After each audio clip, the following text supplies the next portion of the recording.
नमस्कार मित्रांनो. आज आपण चौथीच्या इतिहासाचं पुस्तक बघूया, शिवछत्रपती. त्यानंतर आपण नागरिकशास्त्राचं पुस्तक बघूया. चला तर मग बघूया या पुस्तकामध्ये आपल्याला कोणत्या पाठाचा अभ्यास करायचा आहे. या पुस्तकामध्ये इतिहासाचा पहिला पाठ आहे शिवजन्मापूर्वीचा महाराष्ट्र. दुसरा पाठ बघायचा आहे संतांची कामगिरी. तिसरा पाठ मराठे सरदार भोसल्यांचे कर्तबगार घराणे. चौथा पाठ बघायचा आहे शिवरायांचे बालपण. पाचवा पाठ शिवरायांचे शिक्षण. सहावा पाठ स्वराज्य स्थापनेची प्रतिज्ञा. सातवा पाठ स्वराज्याचे तोरण बांधले. आठवा पाठ बघायचा आहे स्वकीय शत्रूंचा बंदोबस्त. नववा पाठ प्रतापगडावरील पराक्रम. दहावा पाठ शर्तीने खिंड लढवली. अकरावा पाठ आहे शाहिस्त खानाची फजिती. बारावा पुरंदरचा वेढा व तह. बादशहाच्या हातावर तुरी दिल्या. चौदावा गड आला पण सिंह गेला. पंधरावा पाठ आहे एक अपूर्ण सोहळा.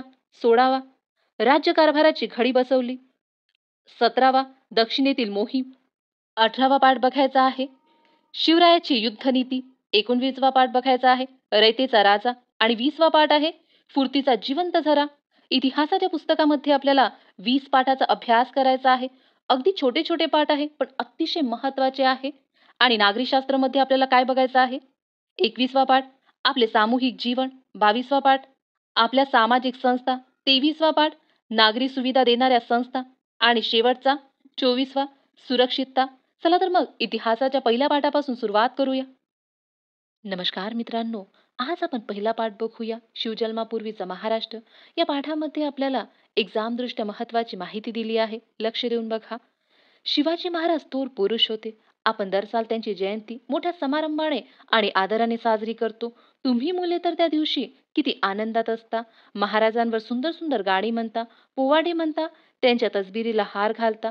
मोठ्या उत्साहाने शिवाजी महाराज की जय असा महाराजांच्या नावाचा जय जयकार करता. कोण बरे हे शिवाजी महाराज? अशी कोणती मोठी कामगिरी त्यांनी केली? शिवाजी महाराज ज्या काळात होऊन गेले तो काळ मध्ययुगाचा होता, हे लक्षात राहू द्या. शिवाजी महाराज ज्या काळात होऊन गेले तो काळ कोणता? तो काळ मध्ययुगाचा होता. त्या काळी सर्वत्र राजेशाहीचा अंमल असे. बरेच राजे प्रजेच्या हिताऐवजी आपल्या चैनविलासात मग्न असत. पण त्या काळातही असे काही राजे होऊन गेले की ज्यांनी प्रजेच्या कल्याणासाठी राज्य केले. उत्तरेतील मुघल सम्राट अकबर, दक्षिणेतील विजयनगरचा सम्राट कृष्णदेवराय हे आपल्या कल्याणकारी राजवटीबद्दल इतिहासात प्रसिद्ध आहे. त्यांच्याबरोबरच शिवाजी महाराजांचेही नाव गौरवाने घेतले जाते. बघा, हे लक्षातच राहू द्या. उत्तरेमध्ये कोणता सम्राट होता? मुघल सम्राट होता अकबर. आणि दक्षिणेमध्ये विजयनगरचा सम्राट होता कोणता? कृष्णदेवराय.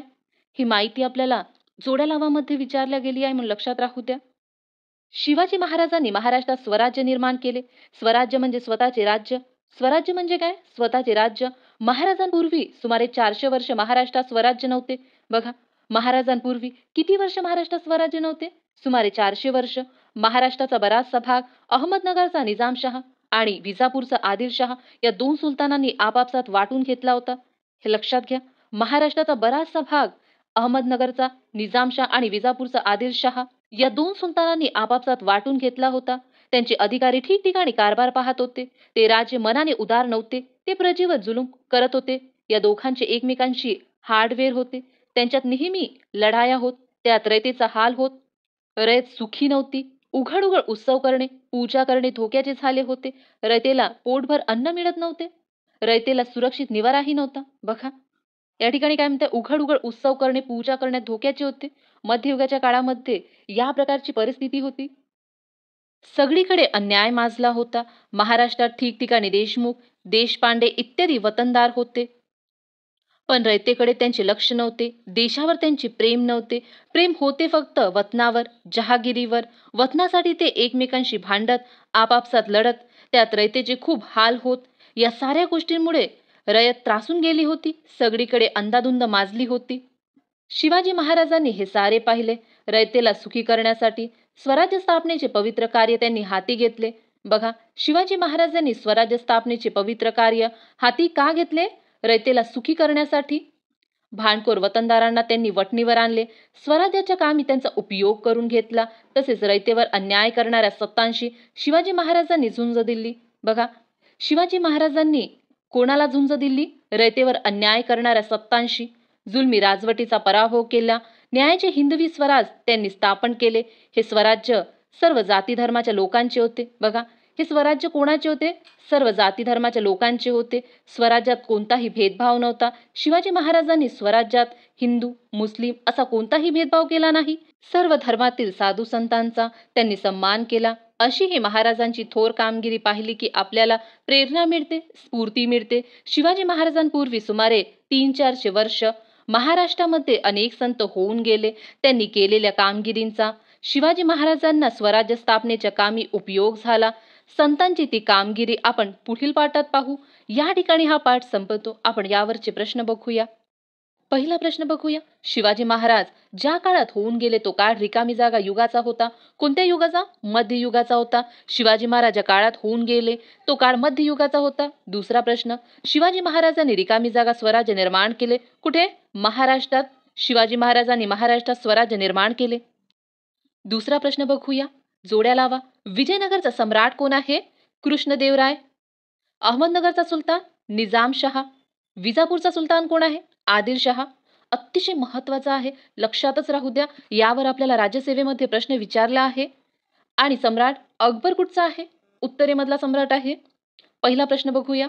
महाराष्ट्रात कोणते वतनदार होते? देशमुख आणि देशपांडे. देशमुख आणि देशपांडे हे महाराष्ट्रात वतनदार होते. दुसरा प्रश्न. शिवाजी महाराजांनी कोणते कार्य हाती घेतले? स्वराज्य स्थापनेचे कार्य हाती घेतले. तिसरा प्रश्न. शिवाजी महाराजांनी कोणाशी झुंज दिली? रयतेवर अन्याय करणाऱ्या सत्तांशी झुंज दिली. या ठिकाणी हा पाठ संपतो. आज आपण दुसरा पाठ बघूया. संतांची कामगिरी. शिवाजी महाराजांपूर्वी महाराष्ट्रात चक्रधर, नामदेव, ज्ञानेश्वर, एकनाथ यासारखे अनेक थोर संत होऊन गेले.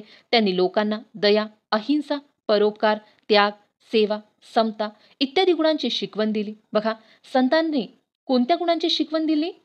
दया, अहिंसा, परोपकार, त्याग, सेवा, समता आणि बंधुता. हे 2 शब्द आठवते का तुम्हाला? कुठे आहे? पॉलिटीमध्ये उद्देश पत्रिका.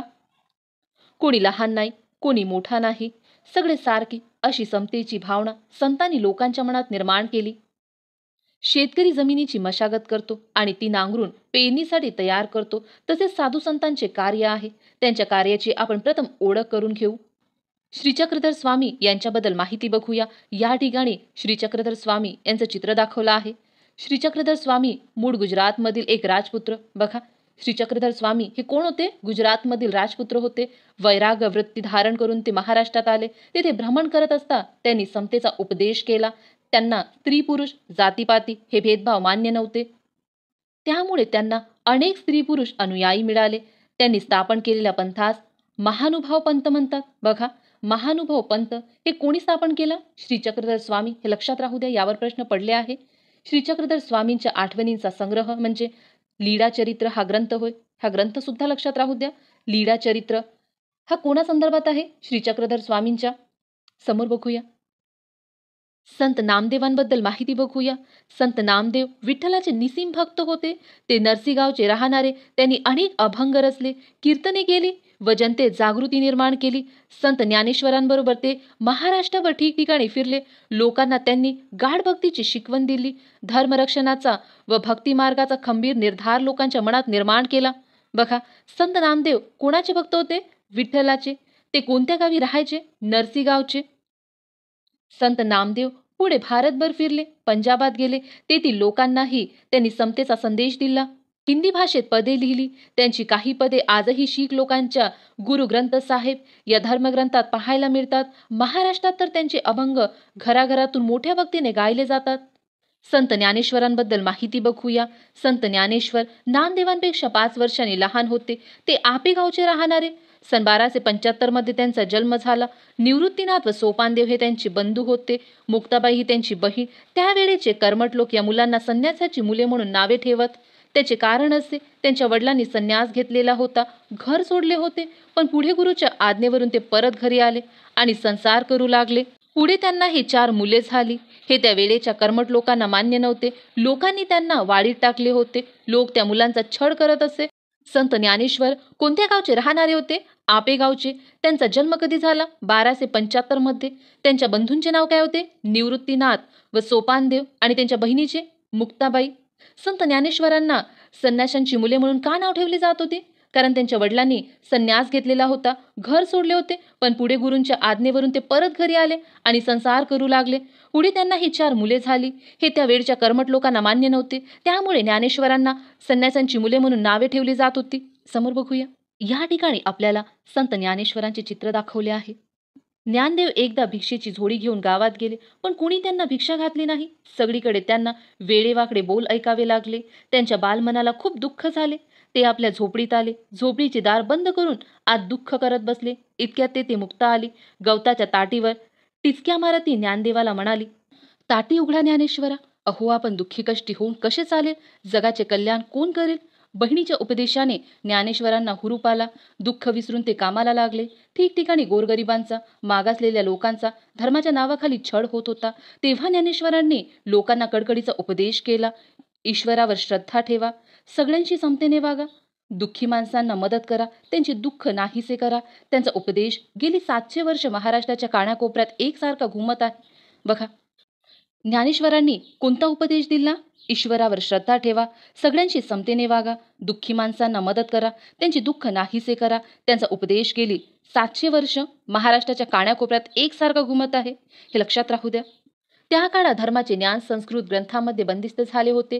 संस्कृत भाषा सर्वसामान्य लोकांना समजत नव्हती. त्यांची बोलण्याची व व्यवहाराची भाषा मराठी ही होती.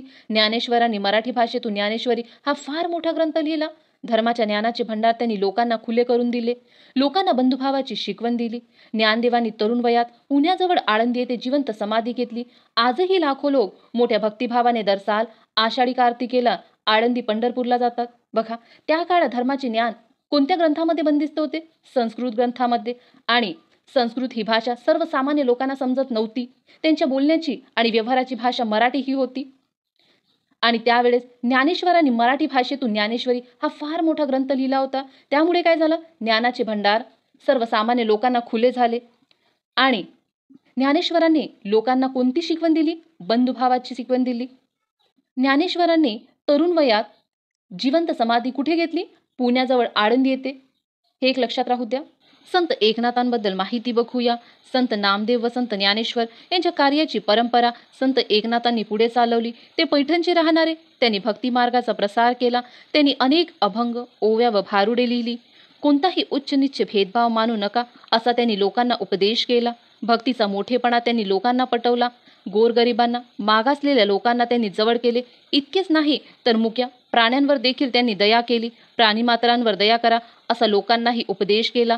संत एकनाथ जसे बोलत तसे वागत. संत नामदेव व संत ज्ञानेश्वर यांच्या कार्याची परंपरा कुणी पुढे चालवली? संत एकनाथांनी. संत एकनाथ कुठचे राहणारे होते? पैठणचे राहणारे होते. आणि संत एकनाथांनी लोकांना कोणता उपदेश केला? कोणताही उच्च नीच भेदभाव मानू नका, प्राणीमात्रावर दया करा. एके दिवशी ते गोदावरी नदीवर स्नानाला गेले. दुपारची वेळ होती. ऊन रखरखत होते. वाळवंट तापलेले होते. त्या तापलेल्या वाळवंटावर एक पोरके पोर रडत बसले होते. त्याच्या रडण्याचा आवाज नाथांच्या कानी आला. त्यांनी त्याचे आईबाप जवळ आहे का यासाठी इकडे तिकडे पाहिले. धावत ते त्या मुलाजवळ गेले. त्यांनी ते पोर उचलून कडेवर घेतले. त्याचे डोळे पुसले. त्याला त्याच्या घरी पोहोचवते केले. अशा रीतीने स्वतःच्या आचरणातून एकनाथांनी समतेची व ममतेची भावना लोकांच्या मनावर बिंबवली. संत तुकारामांबद्दल माहिती बघूया. शिवाजी महाराजांच्या काळात तुकाराम व रामदास हे संत होऊन गेले. हे लक्षात राहू द्या. शिवाजी महाराजांच्या काळात कोणते संत होऊन गेले? तुकाराम व रामदास हे संत होऊन गेले. संत तुकाराम हे पुण्याजवळील देहू गावचे राहणारे.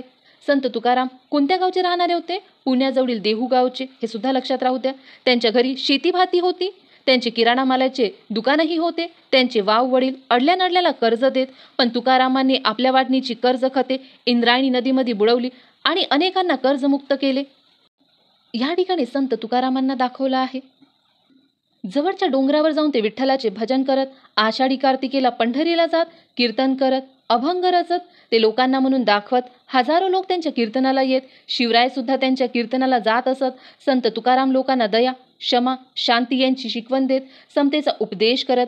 जे का रंजले गांजले त्यासी म्हणे जो आपुले, तोची साधू ओळखावा, देव तेथीचे जाणावा. हा संदेश त्यांनी लोकांच्या मनावर बिंबवला. लोकांच्या मनात विचार जागे केले. लोक संत तुकारामांचा जय जयकार करू लागले. आजही महाराष्ट्रभर आपल्याला ज्ञानबा तुकाराम हा जयघोष ऐकू येतो. घरोघरी तुकाराम गाथा आजही वाचली जाते. समर्थ रामदासांबद्दल माहिती बघूया. त्याच काळात महाराष्ट्राच्या कडेकपाऱ्यात जय जय रघुवीर समर्थ अशी रामदासांची गर्जना घुमत होती. त्यांचा जन्म मराठवाड्यात गोदावरीच्या काठी जाम या गावी रामनवमीच्या दिवशी झाला. रामदासांचे मूळ नाव नारायण, पण ते स्वतःला रामाचा दास म्हणू लागले. दासबोध या त्यांच्या ग्रंथातून त्यांनी लोकांना मोलाचे उपदेश केला. तसेच त्यांच्या मनाच्या श्लोकातून त्यांनी लोकांना सद्विचार व सद्वर्तन यांची शिकवण दिली. बलोपासनेसाठी त्यांनी ठिकठिकाणी हनुमानाची मंदिरे उभारली. लोकांना भक्तीची उपासना करण्यास शिकवले. रामदासांचा जन्म कुठे झाला? मराठवाड्यात गोदावरीच्या काठी जाम या गावी रामनवमीच्या दिवशी झाला. रामदासांचे मूळ नाव काय होते? नारायण, पण ते स्वतःला काय म्हणू लागले? रामाचा दास म्हणू लागले. दासबोध हा ग्रंथ कोणाचा आहे? रामदासांचा आहे. रामदास बलोपासनेसाठी काय करत असे? ठिकठिकाणी हनुमानाची मंदिरे उभारली होती त्यांनी बलोपासनेसाठी. सामर्थ्य आहे चळवळीचे, जो करील तयाचे, हा संदेश त्यांनी लोकांना दिला. रामदासांनी लोकांना संघटना करण्याची व अन्यायाविरुद्ध प्रतिकार करण्याची स्फूर्ती दिली. त्यामुळे त्या काळच्या लोकांना धीर आला. बघा, रामदासांनी लोकांना संघटना करण्याची व अन्यायाविरुद्ध प्रतिकार करण्याची स्फूर्ती दिली. हा विचार 1857 मध्ये कामी आला का? संघटना करणे आणि अन्यायाविरुद्ध प्रतिकार करणे. 1942च्या भारत छोडो आंदोलनामध्ये सुद्धा हे शिकवण कामी आली. साधू संतांच्या कार्यामुळे लोकजागृती झाली. धर्माबद्दल आदर वाढला. लोकांच्या मनात आत्मविश्वास निर्माण झाला. संतांच्या कामगिरीचा शिवरायांनी स्वराज्य निर्मितीसाठी उपयोग करून घेतला. बघा, साधू संतांच्या कार्यामुळे काय झालं? लोकजागृती झाली. धर्माबद्दल आदर वाढला. लोकांच्या मनात आत्मविश्वास निर्माण झाला. या ठिकाणी हा पाठ संपतो. आपण यावरचे काही प्रश्न बघूया. पहिला प्रश्न आहे, रिकाम्या जागा भरायच्या आहे. बघूया आपण. संत नामदेव रिकामी जागा निस्सीम भक्त होते. कोणाचे? विठ्ठलाचे. संत नामदेव विठ्ठलाचे निस्सीम भक्त होते. दुसरा प्रश्न, ज्ञानदेवांनी तरुण वयात पुण्याजवळील रिकामी जागा येथे जिवंत समाधी घेतली. कुठे? आळंदी येथे. ज्ञानदेवांनी तरुण वयात पुण्याजवळील आळंदी येथे जिवंत समाधी घेतली. हे दोनही रिकामी जागा लक्षात राहू द्या, विचारले जाते. समोर बघूया. संत तुकारामांनी आपल्या वाटणीची कर्ज खते रिकामी जागा नदीमध्ये बुडवली. कोणत्या नदीमध्ये? इंद्रायणी नदीमध्ये. संत तुकारामांनी आपल्या वाटणीची कर्ज खते इंद्रायणी नदीमध्ये बुडवली. समर्थ रामदासांनी बलोपासनेसाठी ठिकठिकाणी रिकामी जागा मंदिरे उभारली. कोणाची मंदिरे? हनुमानाची मंदिरे.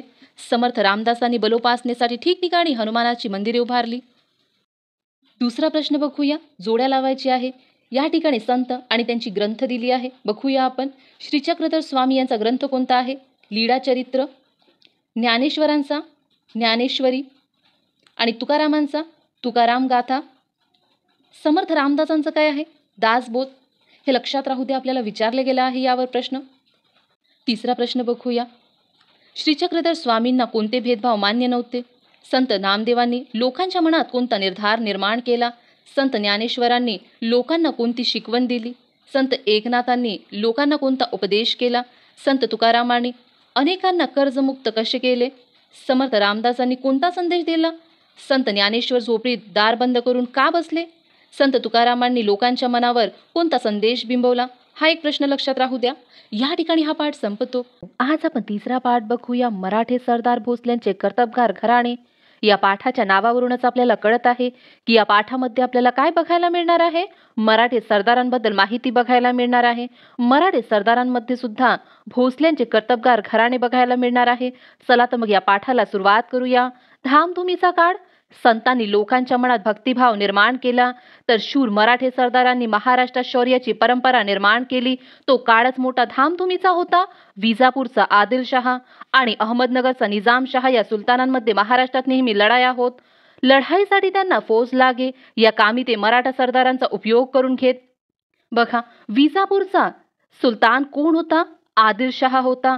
अहमदनगरचा सुलतान कोण होता? निजामशहा होता. हे एक लक्षात राहू द्या, महत्त्वाचं आहे. आणखी महाराष्ट्रामध्ये कोणामध्ये नेहमी लढाया होत? तर विजापूरचा आदिलशहा आणि अहमदनगरचा निजामशहा या सुलतानांमध्ये महाराष्ट्रात नेहमी लढाया होत. हे एक लक्षात राहू द्या. यावर आपल्याला प्रश्न विचारला गेले आहे, म्हणून महत्त्वाचं आहे. समोर बघूया. शूर मराठे सरदार. मराठे काटक व शूर होते, तसेच ते धाडशी होते, स्वामीनिष्ठ होते. लढाईवर मोठमोठे पराक्रम गाजवत त्यांना मोठा अभिमान वाटे. हातात भाला, कमरेला तलवार असे हे धाडशी मराठा जवान घोड्यावर मान घालून सरदारांच्या फौजेत दाखल होत. मराठी सरदार फौजबंद असत. कोणताही फौजबंद मराठा सरदार सुलतानाकडे गेला की सुलतान त्याला आपल्या चाकरीस ठेवी, त्याला सरदारकी देई, कधी कधी जहागिरीही देई.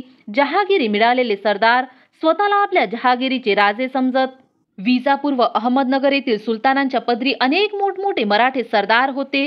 त्यात सिंदखेडचे जाधव, फलटणचे निंबाळकर, मुधोळचे घोरपडे, जावळीचे मोरे, वेरूळचे भोसले हे प्रमुख होते. हे लक्षात राहू द्या. जाधव कुठचे होते? सिंदखेडचे, निंबाळकर फलटणचे, घोरपडे मुधोळचे, जावळीचे मोरे, वेरूळचे भोसले. यावर आपल्याला जोड्या लावामध्ये प्रश्न विचारला जाऊ शकते, म्हणून लक्षात राहू द्या. सिंदखेडचे जाधव हे देवगिरीच्या यादवांचे वंशज, हे सुद्धा लक्षात राहू द्या. सिंदखेडचे जाधव हे कोणाचे वंशज होते? देवगिरीच्या यादवांचे. जिजाई सिंदखेडच्या लखुजी जाधवांची मुलगी होती, हे सुद्धा लक्षात घ्या. जिजाई कोणाची मुलगी होती? जिजाई सिंदखेडच्या लखुजी जाधवांची मुलगी होती. शौर्याची परंपरा. हे सारे सरदार शूरवीर होते, पण आपापसात त्यांचे हार्डवेअर असे. स्वकीयांसाठी एक होऊन काहीतरी करावे अशी दृष्टी त्यांना नव्हती. त्यामुळे त्यांचे शौर्य त्यावेळी परक्यांच्या उपयोगी पडत. पण असे असले तरी महाराष्ट्रातील हजारो तरुणांना त्यांनी पराक्रमाची गोडी लावली. त्यांनी अनेक पराक्रमी वीर निर्माण केले. मराठे सरदारांनी महाराष्ट्रात शौर्य जिवंत ठेवले. महाराष्ट्रातील शूर घराण्यांपैकी वेरूळचे भोसले घराणे मोठे पराक्रमी निघाले. घृणेश्वरांच्या मंदिरासंदर्भात बघूया. सुमारे 400 वर्षापूर्वीची गोष्ट. वेरूळच्या लेण्याजवळील घृणेश्वराचे सुंदर मंदिर मोडकळीस आले होते. त्याच्या भिंतींना भेगा पडल्या होत्या. मंदिरातील पुजारीही मंदिर सोडून निघून गेला होता. एवढे महान दैवत, पण कोण अवकळा आली होती त्या मंदिरावर. त्या मंदिराकडे पाहून भक्तांना हळहळ वाटे. येणारे जाणारेही हळहळत, उसाने सोडत. पण त्याच्या दुरुस्तीचा विचार कोण करतो? त्या पडक्या मंदिरात एक शिवभक्त नित्य नियमाने येत असे. शिवाच्या पिंडीवर बेलफूल वाहत असे. हात जोडून आपल्या मनातले श्री शिवाला सांगत असे. एक दिवस त्याने गडी माणसे आणली. मंदिराच्या पडक्या भिंती नीट केल्या. मंदिराची सारी व्यवस्था लावली. घृणेश्वराचा जीर्णोद्धार केला. मंदिराच्या आत बाहेर दिवे लावले. घृणेश्वराचे गेलेले वैभव परतले. हे कोणी केले? कोण होते ते? शिवभक्त. ते होते मालोजीराजे भोसले. अतिशय महत्वाचं आहे, लक्षातच राहू द्या. घृणेश्वराचा जीर्णोद्धार कोणी केला? मालोजीराजे भोसले यांनी. लक्षातच राहू द्या. समोर बघूया. वेरूळचे भोसले यांच्याबद्दल माहिती बघूया. वेरूळ गावचे पाटील मालोजीराजे भोसले हे थोर शिवभक्त होते. विठोजीराजे त्यांचा धाकटा भाऊ. वेरूळच्या बाबाजीराजे भोसलेंची ही मुले. वेरूळ गावची पाटीलकी बाबाजीराजे भोसलेंकडे होती. मालोजीराजे व विठोजीराजे मोठे कर्तबगार होते. तसेच ते शूर होते. त्यांच्या पदरी पुष्कळ हत्यारबंद मराठे होते. तो काळ फार धामधुमीचा होता. निजामशाहीवर उत्तरेचे मुघल बादशहाने स्वारी केली होती. बघा, निजामशाहीवर कोणी स्वारी केली होती? उत्तरेच्या मुघल बादशहाने स्वारी केली होती. आणि मालोजीराजे भोसले हे कोण होते? हे वेरूळ गावचे पाटील होते. हे सुद्धा एक लक्षात राहू द्या. समोर बघूया. त्यावेळी दौलताबाद ही निजामशाहीची राजधानी होती. तेथे मलिक अंबर नावाचा त्याचा वजीर होता. तो मोठा कर्तबगार व हुशार होता. त्याने दौलताबाद जवळील वेरूळच्या भोसले बंधूंची कर्तबगारी पाहिली. त्याने निजामशहाजवळ त्याच्या कर्तबगारीची वखाणणी केली. निजामशहाने मालोजीराजांना पुणे व सुपे परगण्याची जहागिरी दिली. बघा, निजामशाहीची राजधानी कोणती होती? दौलताबाद. भोसलेंच्या घरी वैभव आले. उमाबाई ही मालोजीराजांची पत्नी. ती फलटणच्या निंबाळकर घराण्यातील होती. या उभयतांना 2 मुलगे झाले. एकाचे नाव शहाजी आणि दुसऱ्याचे नाव शरीफजी. शहाजी 5 वर्षाचा असताना मालोजीराजे इंदापूरच्या लढाईत मारले गेले.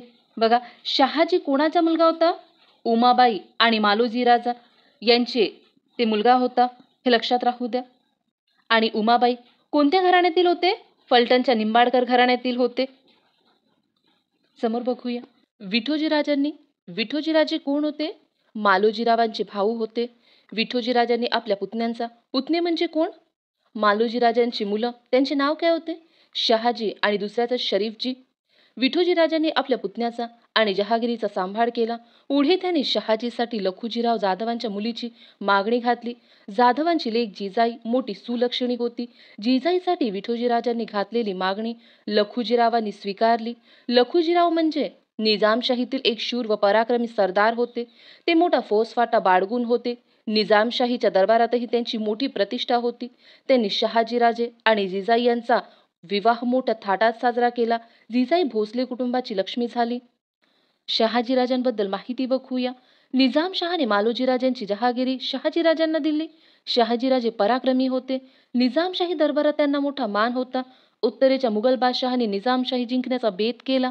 विजापूरचा आदिलशहाही त्याला मिळाला. तेव्हा निजामशाही वाचवण्यासाठी मलिक अंबर व शहाजीराजे निकराने लढले. दोन्ही फौजांचा त्यांनी पराभव केला. अहमदनगरजवळ भातवाडी येथे ही प्रसिद्ध लढाई झाली. या लढाईत शरीफजी मारले गेले. पण शहाजीराजांनी मोठा पराक्रम गाजवला. त्यामुळे शूरसेनानी म्हणून त्यांचा सर्वत्र लौकिक झाला. दरबारात त्यांची प्रतिष्ठा वाढली, इतकी की खुद मलिक अंबरला त्यांच्याबद्दल असूया वाटू लागली. त्यातून उभयतात वितुष्ट निर्माण होऊन शहाजीराजांनी निजामशाही सोडली आणि ते विजापूरच्या आदिलशहाला जाऊन मिळाले. आदिलशहाने त्यांना सरलष्कर हा किताब देऊन त्यांचा सन्मान केला. पुढे निजामशाहीत बऱ्याच घडामोडी झाल्या. वजीर मलिक अंबर मृत्यू पावला. त्याचा पुत्र फतेखान हा मोठा कारस्थानी होता. तो आता निजामशाहीचा वजीर झाला. त्याच्या काळात निजामशाहीला उतरती कडा लागली. मुघलांच्या स्वारीचा धोका निर्माण झाला. त्यातून निजामशाही सावरण्यासाठी निजामशाहीच्या आईने शहाजीकडे परत येण्यासाठी साकडे घातले. तेव्हा शहाजीराजे आदिलशाही सोडून निजामशाहीत परत आले. बघा, शहाजीराजेंनी निजामशाही का सोडली होती? कारण शहाजीराजेंची प्रतिष्ठा दरबारात इतकी वाढली होती की खुद मलिक अंबरला त्यांच्याबद्दल असूया वाटू लागली. त्यातून उभयतात वितुष्ट निर्माण झाले होते. त्यामुळे शहाजीराजांनी निजामशाही सोडली. आदिलशहाने शहाजीराजांना कोणता किताब दिला? सरलष्कर हा किताब दिला. हे लक्षात राहू द्या. शहाजीराजे आदिलशाही सोडून निजामशाहीत परत का आले होते? कारण वजीर मलिक अंबर यांचा मृत्यू झाला होता. त्यांचा पुत्र फतेखान हा आता निजामशाहीचा वजीर झाला होता. तो मोठा कारस्थानी होता. त्यामुळे त्याच्या काळात निजामशाहीला उतरती कडा लागली. मुघलाच्या स्वारीचा धोका निर्माण झाला. त्यातून निजामशाही सावरण्यासाठी निजामशाहीच्या आईने शहाजीकडे परत येण्यासाठी साकडे घातले. त्यामुळे शहाजीराजे आदिलशाही सोडून निजामशाहीत परत आले होते. या ठिकाणी हा पाठ संपतो. आपण यावरचे काही प्रश्न बघूया. पहिला प्रश्न बघूया. महाराष्ट्रातील शूर घराण्यांपैकी वेरूळचे रिकामी जागा घराणे मोठे पराक्रमी निघाले. काय येईल? भोसले. महाराष्ट्रातील शूर घराण्यांपैकी वेरूळचे भोसले घराणे मोठे पराक्रमी निघाले. दुसरा प्रश्न. बाबाजीराजे भोसलेंना मालोजी व रिकामी जागा ही दोन मुले होती. कोण? विठोजी. बाबाजीराजे भोसलेंना मालोजी व विठोजी ही दोन मुले होती. तिसरा प्रश्न. निजामशहाचा रिकामी जागा हा कर्तबगार वजीर होता. कोण? मलिक अंबर. निजामशहाचा मलिक अंबर हा कर्तबगार वजीर होता. हे एक लक्षात राहू द्या. समोर बघूया. दुसरा प्रश्न बघूया. जोड्या लावा. सिंदखेडचे कोण होते? जाधव. फलटणचे निंबाळकर. जावडीचे मोरे आणि मुधोडचे घोरपडे. हे लक्षात राहू द्या. आपल्याला यावर प्रश्न पडू शकते. समोरचा प्रश्न बघूया. तिसरा प्रश्न बघूया. घृणेश्वराच्या मंदिराचा जीर्णोद्धार कोणी केला? या प्रश्नाचं उत्तर तुम्ही मला कमेंट करून द्या. अतिशय महत्त्वाचा आहे आणि यावर आपल्याला प्रश्न येऊ शकते. दुसरा प्रश्न. निजामशहाने मालोजीराजांना कोणत्या परगण्याची जहागिरी दिली? पुणे आणि सुपे या परगण्याची जहागिरी दिली. तिसरा प्रश्न. निजामशाही वाचवण्यासाठी कोण निकराने लढले? शहाजीराजे आणि वजीर मलिक अंबर. चौथा प्रश्न. आदिलशहाने शहाजीराजांना कोणता किताब दिला? सरलष्कर हा किताब दिला. बघितलं होतं आपण. शहाजीराजे आदिलशाही सोडून निजामशाहीत परत का आले? याचं उत्तर आपण आत्ताच बघितलं. या ठिकाणी हा पाठ संपतो. आज आपण चौथा पाठ बघूया. शिवरायांचे बालपण. या पाठामध्ये आपल्याला शिवरायाच्या बालपणाबद्दल माहिती दिली आहे. बघूया आपण. शिवजन्म. ते दिवस फार धामधुमीचे होते. उत्तरेकडून मुघल बादशहा शहाजहा यांनी दख्खन सर करण्यासाठी मोठे सैन्य रवाना केले होते. शहाजीराजांच्या जहागिरीचे गाव पुणे होते. विजापूरच्या आदिलशहाने ते बेचिराग करून टाकले होते. शहाजीराजे अडचणीत सापडले होते. इकडे आड तिकडे विहीर. शहाजीराजांच्या नशिबी धावपळीचे आयुष्य आले. अशा जिजाबाई गरोदर होत्या. तेव्हा या धामधुमीत आणि धावपळीत त्यांना ठेवायचे कुठे हा प्रश्न उभा राहिला. शहाजीराजांना शिवनेरी किल्ल्याची आठवण झाली. जिजाबाईंना त्यांनी शिवनेरीवर ठेवायचे ठरवले. शिवनेरी हा पुणे जिल्ह्यातील जुन्नरजवळील किल्ला. त्याच्या चारी बाजूंना उंच कडे, भक्कम तटबंदी आणि बळकट दरवाजे होते. किल्ला मोठा मजबूत होता. विजयराजे त्याचे किल्लेदार होते. ते भोसल्यांच्या नात्यातलेच होते. जिजाबाईंच्या रक्षणाची जबाबदारी त्यांनी स्वीकारली. तेव्हा शहाजीराजांनी जिजाबाईंना शिवनेरीवर ठेवले व ते मुघलांवर चालून गेले. शिवनेरी हा किल्ला कुठे होता? पुणे जिल्ह्यातील जुन्नर जवळ होता. हे एक लक्षात राहू द्या. आणि तो सोन्याचा दिवस उजाडला. फाल्गुन वैद्य तृतीय शके 1551 म्हणजेच इंग्रजी वर्षाप्रमाणे 19 फेब्रुवारी 1651 या ठिकाणी आपल्याला शिवनेरी किल्ला दाखवला आहे. शिवनेरीच्या नगारखान्यात सनई चौघडा वाजत होता. अशा मंगल मुहूर्तावर जिजाबाईच्या पोटी पुत्र जन्मला. किल्ल्यावर आनंदी आनंद झाला. बाळाचे बारशे झाले. शिवनेरी किल्ल्यावर जन्म झाला म्हणून बाळाचे नाव शिवाजी ठेवले. बघा, बाळाचे नाव शिवाजी का ठेवले? कारण शिवनेरी किल्ल्यावर जन्म झाला होता, म्हणून बाळाचे नाव शिवाजी ठेवले. शिवरायांचे बालपण बघूया. शिवरायांच्या वयाची पहिली 6 वर्षे फार धावपळीत गेली, पण या धावपळीतही जिजाबाईंनी शिवरायांना उत्तम शिक्षण दिले. सायंकाळी त्या सांजवात लावत, शिवबांना जवळ घेत, मायेने खूर वाढत, त्यांना रामाच्या नि कृष्णाच्या, भीमाच्या नि अभिमन्यूच्या गोष्टी सांगत, तसेच कधी ज्ञानोबांचे, कधी नामदेवांचे, तर कधी एकनाथांचे अभंग म्हणून दाखवत. शिवरायांना शूरपुरुषांच्या गोष्टी आवडत. मोठे झाल्यावर त्यांच्यासारखे पराक्रम करावे असे त्यांना वाटे. जिजाबाई साधू संतांच्या चरित्रातीलही गोष्टी सांगत. त्यातून साधू संतांविषयी आदरबुद्धी त्यांच्या ठिकाणी निर्माण झाली. या ठिकाणी आपल्याला वीर माता जिजाबाई शिवरायांना गोष्टी सांगताना चित्र दाखवलं आहे. गरीब मावळ्यांची मुले शिवरायांबरोबर खेळायला येत. कधी कधी शिवबाई त्यांच्या झोपडीत जात, त्यांची कांदा भाकर आवडीने खात, त्यांच्याशी गमतीदार खेळ खेळत. मावळ्यांची मुले म्हणजे जणू रानातील पाखरे, ती पोपट, कोकिळा, वाघ यांचे हुबेहूब आवाज काढत. मातीचे हत्ती, घोडे बनवणे, मातीचे किल्ले रचणे हे त्यांचे छंद. लपंडाव, चेंडू, भोवरा हे त्यांचे नेहमीचे खेळ. शिवरायही त्या मुलांबरोबर हे खेळ खेळत. मावळ्यांच्या मुलांना शिवराय फार फार आवडायचे. शहाजीराजे मुघल बादशहाकडे, शहाजीराजे निजामशाहीत परतले खरे, पण त्यांना तिथे स्वास्थ्य मिळाले नाही. कारण खुद निजामशहाच हलक्या कानाचा व धरसोड वृत्तीचा होता.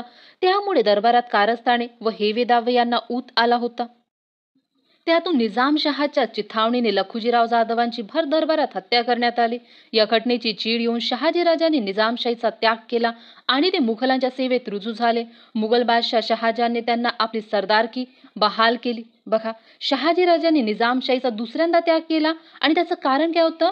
लखुजीराव जाधवांची भर दरबारात हत्या करण्यात आली. हे एक कारण होतं. लखुजीराव जाधव हे कोण होते हे तुम्ही मला कमेंट करून सांगा. समोर बघूया. दरम्यान वजीर फतेखानाने मुघलाशी आतून हात मिळवणी करून निजामशहाचीच हत्या केली. निजामशाहीत अंधाधुंदी माजली. फतेखान फितुरीने निजामशाही मुघलांच्या घशात घालणार हे स्पष्ट झाले. एवढेच नव्हे तर त्याची बक्षिशी म्हणून शहाजीराजांच्या ताब्यात असणारा मुलूक मुघलांनी त्याला परस्पर देऊन टाकला. तेव्हा संतापून जाऊन शहाजीराजांनी मुघलांची बाजू सोडली आणि त्यांनी आपल्या सामर्थ्याच्या जोरावर मुघलांना धडा शिकवण्याचा निश्चय केला. बघा, या ठिकाणी काय झालं? वजीर फतेखानाने मुघलाशी हात मिळवणी केली आणि निजामशहाचीच हत्या केली. त्यामुळे फतेखान फितुरीने निजामशाही मुघलांच्या घशात घालणार हे स्पष्ट झाले होते. याचेच बक्षीस म्हणून मुघलांनी शहाजीराजांच्या ताब्यात असणारा मुलूक फतेखानला देऊन टाकला. त्यामुळे शहाजीराजे संतापले आणि त्यांनी मुघलांची बाजू सोडली आणि आपल्या सामर्थ्याच्या जोरावर मुघलांना धडा शिकवण्याचा निश्चय केला. समोर बघूया. नव्या निजामशाहीची स्थापना बघूया. वजीर फतेखानास व मुघल बादशाह शह देण्यासाठी शहाजीराजांनी निजामाच्या वंशातील एक मूल शोधून काढले आणि जुन्नर जवळच्या पेमगिरी किल्ल्यावर त्याला निजामशाह म्हणून जाहीर केले. अशा प्रकारे त्यांनी एक नवे राज्य स्थापन केले. या राज्यात गोदावरी ते नीरा या दरम्यानचा प्रदेश मोडत होता. आपल्या या राज्याचे संरक्षण करण्यासाठी शहाजीराजे मोठ्या शर्तीने लढले. या कामी आदिलशहाने प्रथम त्यांना साथ दिली, पण पुढे खुद मुघल बादशाह शहाजहान दक्षिणेत शहाजीराजांवर चालून आला आणि त्याने आदिलशहा स्तंभी दिली. तेव्हा आदिलशहाने शहाजीराजांच्या विरोधात त्यांच्याशी मैत्रीचा तह केला. या प्रकारे मध्ययुगामध्ये मित्र लगेचच बदलून जात होते. पेमगिरी किल्ला हे कुठे होता?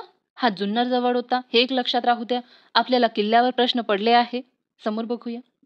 आता मुघल व आदिलशाही यांच्या संयुक्त फौजांशी शहाजीराजे गनिमी काव्याने लढू लागले. परंतु एकटे शहाजीराजे त्यांच्याशी किती दिवस लढणार? त्यांची शक्ती अपुरी पडू लागली. तेव्हा नाईलाज होऊन ते मुघलांना शरण गेले. शहाजीराजांना काळ अनुकूल नव्हता, म्हणून त्यांचा स्वतंत्र राज्य स्थापनेचा प्रयत्न तडीच केला नाही. परंतु त्यांच्या या धाडसामुळे मराठी लोकात आत्मविश्वास निर्माण झाला. शिवरायांना हा आत्मविश्वास पुढे स्वराज्य स्थापनेच्या कार्यात उपयोगी ठरला. जिजाऊ आणि शिवराय कर्नाटकात कसे गेले बघूया आपण. शहाजीराजांची निजामशाही बुडाल्यानंतर तिचा प्रदेश मुघल आणि आदिलशहा यांनी वाटून घेतला. शहाजीराजांची पुणे सुप्याची पूर्वापार जहागीर आदिलशाही राज्यात आली. तेव्हा आदिलशहाने ती जहागीर आपल्या वतीने त्यांना दिली. आता शहाजीराजांनी आदिलशाहीची सेवा स्वीकारली. आदिलशहाने त्यांची पुण्यापासून दूर कर्नाटकातील प्रदेश जिंकण्याच्या कामावर नेमणूक केली. तेव्हा जिजाऊ आणि शिवराय यांना आपल्या बरोबर घेऊन शहाजीराजे कर्नाटकात गेले. जाताना पुणे जहागिरीचा कारभार त्यांनी दादाजी कोंडदेव या आपल्या विश्वासू सेवकावर सोपवला. बघा, या ठिकाणी काय झालं? जिजाऊ आणि शिवराय कर्नाटकात कसे गेले? शहाजीराजांची निजामशाही बुडल्यानंतर शहाजीराजांची पुणे सुप्याची पूर्वापार जहागीर होती, ती आदिलशाही राज्यात गेली आणि आदिलशहाने काय केलं? जहागिरी आपल्या वतीने शहाजीराजांना दिली आणि पुण्यापासून दूर कर्नाटकातील प्रदेश जिंकण्याच्या कामावर शहाजीराजांची नेमणूक केली. तेव्हा जिजाऊ आणि शिवराय यांना आपल्याबरोबर शहाजीराजे कर्नाटकात घेऊन गेले आणि पुणे जहागिरीचा कारभार कोणाला दिला? दादाजी कोंडदेव यांना दिला. शिवरायांचे महाराष्ट्रातील बालपण धामधुमीत गेले होते. आज या किल्ल्यावर तर उद्या त्या किल्ल्यावर अशी जिजाऊ शिवबांची धावपळ चालू असायची. त्यावेळी वडिलांच्या पराक्रमाच्या गोष्टी लहानगे शिवबांच्या कानी पडत असत. पुढे कर्नाटकात आल्यावर या मायलेकांना थोडा स्वस्तपणा मिळाला. कर्नाटकातील अनेक राजांना शहाजीराजांनी जिंकले. तेव्हा आदिलशहाने त्यांना बंगळूरची जहागिरी बक्षीस दिली. आता बंगळूर हे शहाजीराजांनी आपले मुख्य ठिकाण केले आणि तेथे एखाद्या राजासारखे वैभवात राहू लागले, दरबार भरवू लागले. बघा, आदिलशहाने कोणाला बंगळूरची जहागिरी बक्षीस दिली? शहाजीराजांना. या ठिकाणी हा पाठ संपतो. आपण यावरचे काही प्रश्न बघूया. पहिला प्रश्न बघूया. शिवरायांचा जन्म रिकामी जागा किल्ल्यावर झाला. कोणत्या किल्ल्यावर? शिवनेरी किल्ल्यावर झाला. शिवरायांचा जन्म शिवनेरी किल्ल्यावर झाला. दुसरी रिकामी जागा बघूया. आदिलशहाने शहाजीराजांची रिकामी जागा प्रदेश जिंकण्याच्या कामावर नेमणूक केली. आपलं उत्तर काय येईल? कर्नाटकातील. आदिलशहाने शहाजीराजांची कर्नाटकातील प्रदेश जिंकण्याच्या कामावर नेमणूक केली. हे एक लक्षात राहू द्या. प्रश्न बघूया. जिजामातेच्या उपदेशाने शिवरायांच्या मनात कोणता विचार घोळू लागले? दुसरा प्रश्न. शिवराय मावळ्यांच्या मुलांबरोबर कोणते खेळ खेळत असत? तिसरा प्रश्न. शहाजीराजांनी निजामशाहीचा त्याग का केला? शहाजीराजांनी निजामशाही दोनदा सोडली. हे दोन कारण तुम्ही मला कमेंट करून सांगा, महत्वाचं आहे. जिजाबाई शिवरायांना कोणकोणत्या गोष्टी सांगत? शहाजीराजांनी निजामशहाच्या वंशातील मुलाला निजामशहा म्हणून जाहीर का केले? कारण वजीर फतेखान आणि मुघल बादशाह यांना शह देण्यासाठी शहाजीराजांनी निजामशहाच्या वंशातील मुलाला निजामशाह म्हणून जाहीर केले. या ठिकाणी हा पाठ संपतो. आज आपण पाचवा पाठ बघूया. शिवरायांचे शिक्षण. मागच्या पाठामध्ये आपण शिवरायांच्या बालपणाबद्दल माहिती बघितली. या पाठामध्ये आपण शिक्षणाबद्दल माहिती बघूया. शिवरायांच्या शिक्षणास प्रारंभ. स्वतः शहाजीराजे हे संस्कृतचे गाढे पंडित होते. त्यांनी आपल्या बंगळूरच्या दरबारात अनेक भाषांच्या पंडितांना आणि कलावंतांना आश्रय दिला. शिवरायांसाठी त्यांनी हुशार शिक्षकांची नेमणूक केली होती. ते वयाच्या 7व्या वर्षीच त्यांच्या शिक्षणाला प्रारंभ झाला. थोड्याच काळात शिवराय लिहिण्या वाचण्याच्या कलेत पारंगत झाले. रामायण, महाभारत, भागवत यातील गोष्टी ते स्वतः वाचू लागले. शहाजीराजांनी शिवरायांना युद्धकला शिकवण्यासाठी काही शिक्षकांची नेमणूक केली होती. त्यांनी शिवरायास घोड्यावर बसवणे, कुस्ती खेळणे, दानपट्ट्या फिरवणे, तलवार चालवणे इत्यादी विद्या शिकवण्यास प्रारंभ केला. अशा प्रकारे वयाच्या 12व्या वर्षापर्यंत शिवरायांना विविध विद्या व कला यांचा परिचय झाला.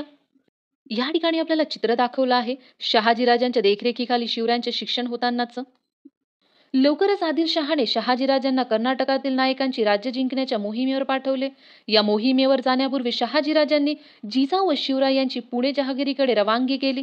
त्यावेळी त्यांच्या बरोबर शहाजीराजांनी हत्ती, घोडे, पायदळ, खजिना, ध्वज तसेच विश्वासू प्रधान, शूर सेनानी आणि विख्यात शिक्षक यांना धाडले. पुण्याचा कायापलट कसा झाला बघूया. जिजाऊ आणि शिवराय पुण्याला आले. शिवरायांना बालपणीचे दिवस आठवले. बालपणी शिवनेरीच्या मातीत ते खेळत होते. सह्याद्रीची उंच उंच शिखरे त्यांना पुन्हा दिसली. त्यांना खूप खूप आनंद झाला. त्यावेळचे पुणे आजच्या इतके मोठे नव्हते. शहाजीराजांच्या शत्रूंनी हे टुमदार गाव उजाड करून टाकले होते.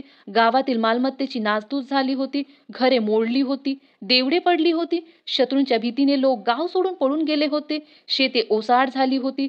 जंगले वाढली होती. रानात लांडगे माजले होते. अशी पुण्याची दैन्यावस्था झाली होती. जिजाबाई शिवरायांसह पुण्यात राहू लागल्या. हे आसपासच्या गावातील लोकांना समजले. तेव्हा लोकांना मोठा धीर आला. जिजाबाईंनी त्यांना जवळ बोलावून दिलासा दिला. लोक पुण्याला येऊन राहू लागले. शेतावर जाऊ लागले. जिजाबाईंनी पडकी मंदिरे दुरुस्त करून घेतली. देवळात सकाळ संध्याकाळ देवपूजा होऊ लागली.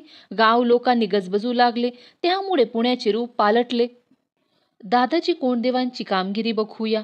जिजाऊ व शिवराय कर्नाटकात असताना इकडे पुणे जहागिरीची व्यवस्था दादाजी कोंडदेव पाहत होते. ते कोंढाण्याचेही सुभेदार होते. ते मोठे इनामी सेवक होते. कारभारात चोख होते. तसेच ते न्यायी होते. त्यांची शिस्त कडक होती. शहाजीराजे व जिजाबाई यांच्यावर त्यांची निष्ठा होती. त्यांनी आता शहाजीराजांच्या आदेशाने पुण्यात जिजाबाई व शिवराय यांना राहण्यासाठी मोठा वाडा बांधला. त्याचे नाव लाल महाल.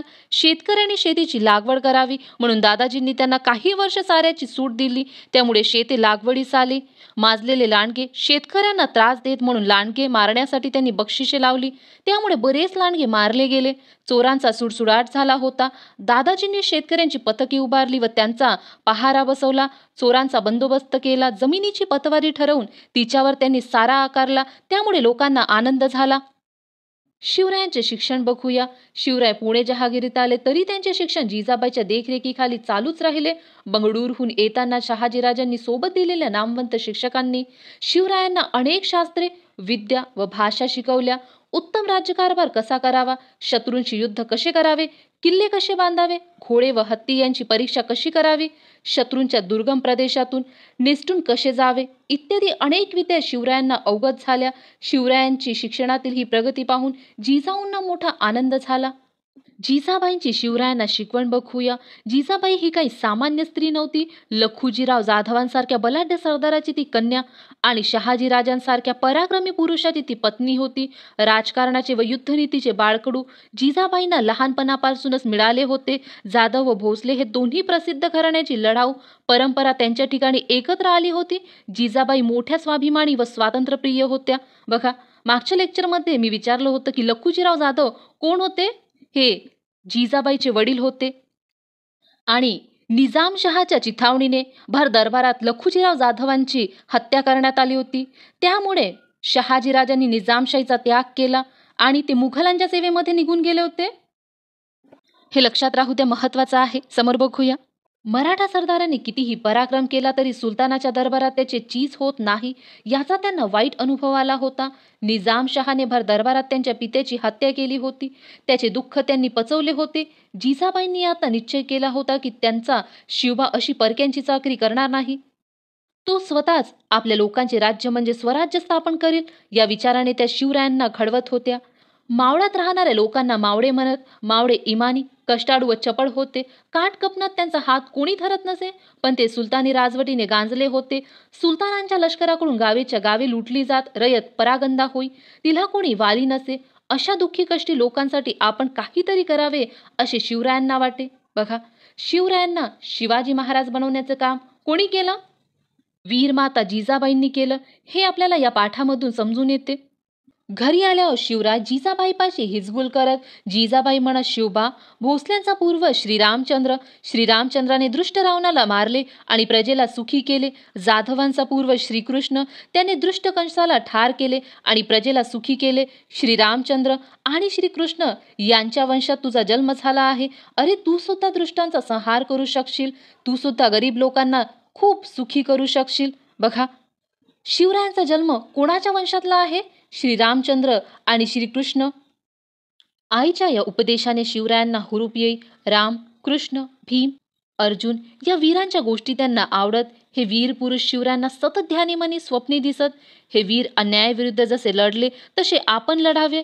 त्यांनी दुष्टांचा नाश केला तसा आपण करावा. त्यांनी प्रजेला सुखी केले तसे आपण करावे. आपण ज्ञानी व्हावे, धाडशी व्हावे, पराक्रमी व्हावे असे शिवरायांना सतत वाटू लागले. शिवरायांचा नवा अंमल बघूया. पुणे जहागिरीत आता शिवरायांचा नवा अंमल सुरू झाला. या कामासाठी शहाजीराजांनी पूर्वतयारी करून दिली होती. त्यांनी शिवरायांना बंगळूरहून पुण्याला पाठवताना साम्राज निळकंठ पेशवे, बाळकृष्ण हनुमंते, मुजुमदार, मानकोजी दहातोंडे सरनोबत, रघुनाथ बल्लाळ सबनीस, मोरोपंत डबीर अशी मातभर मंडळी त्यांच्याबरोबर दिली होती. जणू हे सर्व स्वतंत्र राज्याचे अधिकारीच. शिवरायांनी आपल्या जहागिरीचा कारभार उत्तम रीतीने पाहावा म्हणूनच शहाजीराजांनी हे अधिकारी पुण्यास पाठवले होते. त्यांच्या मदतीने शिवराय जहागिरीचा कारभार पाहू लागले. लोकांच्या सुखदुःखाच्या गोष्टीकडे लक्ष देऊ लागले. रयतेवर अन्याय करणाऱ्यांना शिक्षा होऊ लागल्या. एक प्रकारे शहाजीराजांच्या जहागिरीचा कायापलटच होत होता. पुढे होऊ घातलेल्या स्वराज्याचा नमुनाच मावळ्यांना पाहायला मिळत होता. जणू तो स्वराज्याचा अरुणोदयच होता. शिवरायांचा विवाह. शिवराय 10 वर्षाचे झाले तेव्हा जिजाबाईंनी त्यांच्या लग्नाची बोलणी सुरू केली. त्या काळात अगदी लहानपणीच लग्न करण्याची पद्धत होती. तेव्हा जिजामाता म्हणाल्या, आता आमचा शिवबा 10 वर्षाचा झाला तेव्हा त्याचे दोहांचे 4 हात करायला पाहिजे. शिवबाकरिता त्या मुली पाहू लागल्या. एक मुलगी त्यांना पसंत पडली, तिचे नाव सईबाई. फलटणच्या नाईक निंबाळकर घराण्यातील ती मुलगी. पुण्याच्या लाल महालात हा विवाह मोठ्या थाटामाटाने साजरा झाला. या ठिकाणी हा पाठ संपतो. आपण यावरचे प्रश्न बघूया. शहाजीराजे रिकामी जागा गाढे पंडित होते. कशाचे? संस्कृतचे. शहाजीराजे संस्कृतचे गाढे पंडित होते. मावळात राहणाऱ्या लोकांना रिकामी जागा काय म्हणत? मावळे म्हणत. मावळात राहणाऱ्या लोकांना मावळे म्हणत. दुसरा प्रश्न बघूया. शिवरायांना शिकवण्यासाठी शिक्षकांची नेमणूक कोणी व कोठे केली? शिवरायांना शिक्षकांनी कोणत्या विद्या शिकवण्यास प्रारंभ केला? दादाजी कोंडदेवांनी शेतकऱ्यांना साऱ्याची सूट का दिली? पुण्याची दैन्यावस्था का झाली होती? पुण्याचे रूप कसे पालटले? शिवरायांना कोणत्या विद्या अवगत झाल्या? जिजाबाईंनी कोणता निश्चय केला होता? हे प्रश्न आपल्या एक्झाम दृष्ट्या महत्वाचे नाही. या ठिकाणी हा पाठ संपतो. आज आपण 7वा पाठ बघूया. स्वराज्याचे तोरण बांधले. या पाठाच्या नावाप्रमाणेच आपल्याला या पाठामध्ये बघायचं आहे की शिवरायांनी स्वराज्याचे तोरण कसे बांधले. चला तर मग बघूया. रायरेश्वराच्या देवालयात शिवरायांनी आपल्या सवंगड्यांसह स्वराज्य स्थापनेची प्रतिज्ञा केली. पण केवढे अवघड कार्य होते ते. दिल्लीचा मुघल बादशहा, विजापूरचा आदिलशाही सुलतान, गोव्याचे पोर्तुगीज आणि जंजिऱ्याचा सिद्दी अशा 4 सत्ता त्यावेळी महाराष्ट्रावर हुकूमत गाजवत होत्या. या सत्तांचा दरारा मोठा होता. त्यांच्याविरुद्ध ब्र काढण्याची कुणाचीही हिंमत नव्हती. अशा बिकट परिस्थितीत शिवरायांनी स्वराज्याचा मंत्र उच्चारला होता. या ठिकाणी हे लक्षात राहू द्या. त्यावेळी महाराष्ट्रावर कोणत्या सत्ता हुकूमत गाजवत होत्या? दिल्लीचा मुघल बादशहा, विजापूरचा आदिलशाही सुलतान, गोव्याचे पोर्तुगीज आणि जंजिराचा सिद्दी अशा 4 सत्ता त्यावेळी महाराष्ट्रावर हुकूमत गाजवत होत्या. या 4 सत्ता लक्षात राहू द्या, महत्वाच्या आहे. समोर बघूया. कुठे शत्रूंच्या फौजांचे अफाट बळ आणि कुठे शिवरायांच्या सवंगड्याचे अल्पबळ. पण शिवरायांचा निश्चय अढळ होता. त्यातूनच बळ निर्माण झाले. तोरणगड. शिवरायांकडे पुणे, सुपे, चाकण व इंदापूर या परगण्यांची जहागिरी होती. जहागिरीतील किल्ले विजापूर दरबारातील अधिकाऱ्यांच्या ताब्यात होते. किल्ल्यांशिवाय कसले आहे स्वराज्य? ज्याचे किल्ले त्याचे राज्य. किल्ला ताब्यात असला की आजूबाजूच्या प्रदेशावर सत्ता चालते. डोंगरी किल्ला म्हणजे राज्याचा एक मुख्य आधार. तेव्हा एखादा भक्कम किल्ला लवकर हस्तगत केला पाहिजे असे शिवरायांनी मनाशी ठरवले. तोरणा किल्ला शिवरायांच्या डोळ्यापुढे होता. पुण्याच्या नैऋत्य 64 किलोमीटरवर कानद खोऱ्यात हा किल्ला आहे. डोंगरी किल्ल्यात तोरणा किल्ला मोठा बाका. त्या किल्ल्यावर 2 भक्कम माच्या होत्या. एक झुंजार माची आणि दुसरी बुधला माची. माची म्हणजे किल्ल्याच्या चढणीवर नैसर्गिकरित्या सपाट झालेल्या भागाची तटबंदी. झुंजार माची नावाप्रमाणे झुंजार आहे, लढाऊ आहे. किल्ल्यावरून खाली उतरण्यासाठी एकच वाट आहे, ती आहे झुंजार माचीवरून. ही वाट अतिशय अवघड आहे. वाटेवरून चालताना जरासा तोल गेला तरी चालणारा खाली दरीत कोसळून पडणार. महाराष्ट्रातील बळकट किल्ल्यात तोरणा किल्ला गणला जातो. किल्ल्यावर तोरणजाई देवीचे देऊळ आहे. बघा, हे लक्षात राहू द्या. महाराष्ट्रातील बळकट किल्ल्यात कोणता किल्ला गणला जातो? तोरणा किल्ला. आणि तोरणा किल्ल्यावर कोणत्या देवीचे मंदिर आहे? तोरणजाई. हे एक लक्षात राहू द्या. त्यावरून त्या किल्ल्याला तोरणा हे नाव पडले. बघा, तोरणा हे नाव कसे पडले किल्ल्याला? कारण या किल्ल्यावर तोरणजाई देवीचे देऊळ आहे. यावरून या किल्ल्याला तोरणा हे नाव पडले. एवढा प्रचंड किल्ला, पण आदिलशहाचे या किल्ल्याकडे फारसे लक्ष नव्हते. किल्ल्यावर पुरेसे पहारेकरी नव्हते की दारुगोळा नव्हता. शिवरायांनी हे हेरले. शिवरायांना नेमके हेच हवे होते. तोरणा जिंकून स्वराज्याचे तोरण बांधायचे असे त्यांनी ठरवले. स्वराज्याची नौबत झडली. निवडक मावळ्यांच्या तुकड्या घेऊन शिवराय कानद खोऱ्यात उतरले. साऱ्या मावळ्यांसह ते सिंहाच्या छातीने व हरणाच्या वेगाने झपझप तोरणा चढून गेले. मावळ्यांनी भरभर मोक्यांच्या जागा ताब्यात घेतल्या. तानाजी मालुसरे या वीराने दरवाजावर मराठ्याचे निशाण उभारले. येसाजी कंक याने चौकीवर पहारे बसवले. किल्ला ताब्यात आला. सर्वांनी शिवरायांचा जय जयकार केला. हिंदवी स्वराज्याची नौबत झडली. नगाऱ्यांचा आणि शिंगांचा आवाज सह्याद्रीच्या दऱ्याखोऱ्यात घुमला. शिवरायांनी या किल्ल्याला प्रचंडगड असे नाव दिले. भवानी मातेचा आशीर्वाद. तोरणा किल्ल्यावर शिवरायांचा कारभार सुरू झाला. त्यांनी किल्ल्यांची बारीक पाहणी केली. किल्ल्यांवर मराठा किल्लेदार, ब्राह्मण सबनीस, प्रभू कारखानीस इत्यादी अधिकाऱ्यांच्या नेमणुका केल्या. शिबंदीच मावळे, कोळी, रामोशी, महार इत्यादी जाती जमातीतील शूर माणसे नेमली. स्वराज्याच्या सैन्यात जातीभेद, वर्णभेद असा कोणताही भेदभाव नव्हता.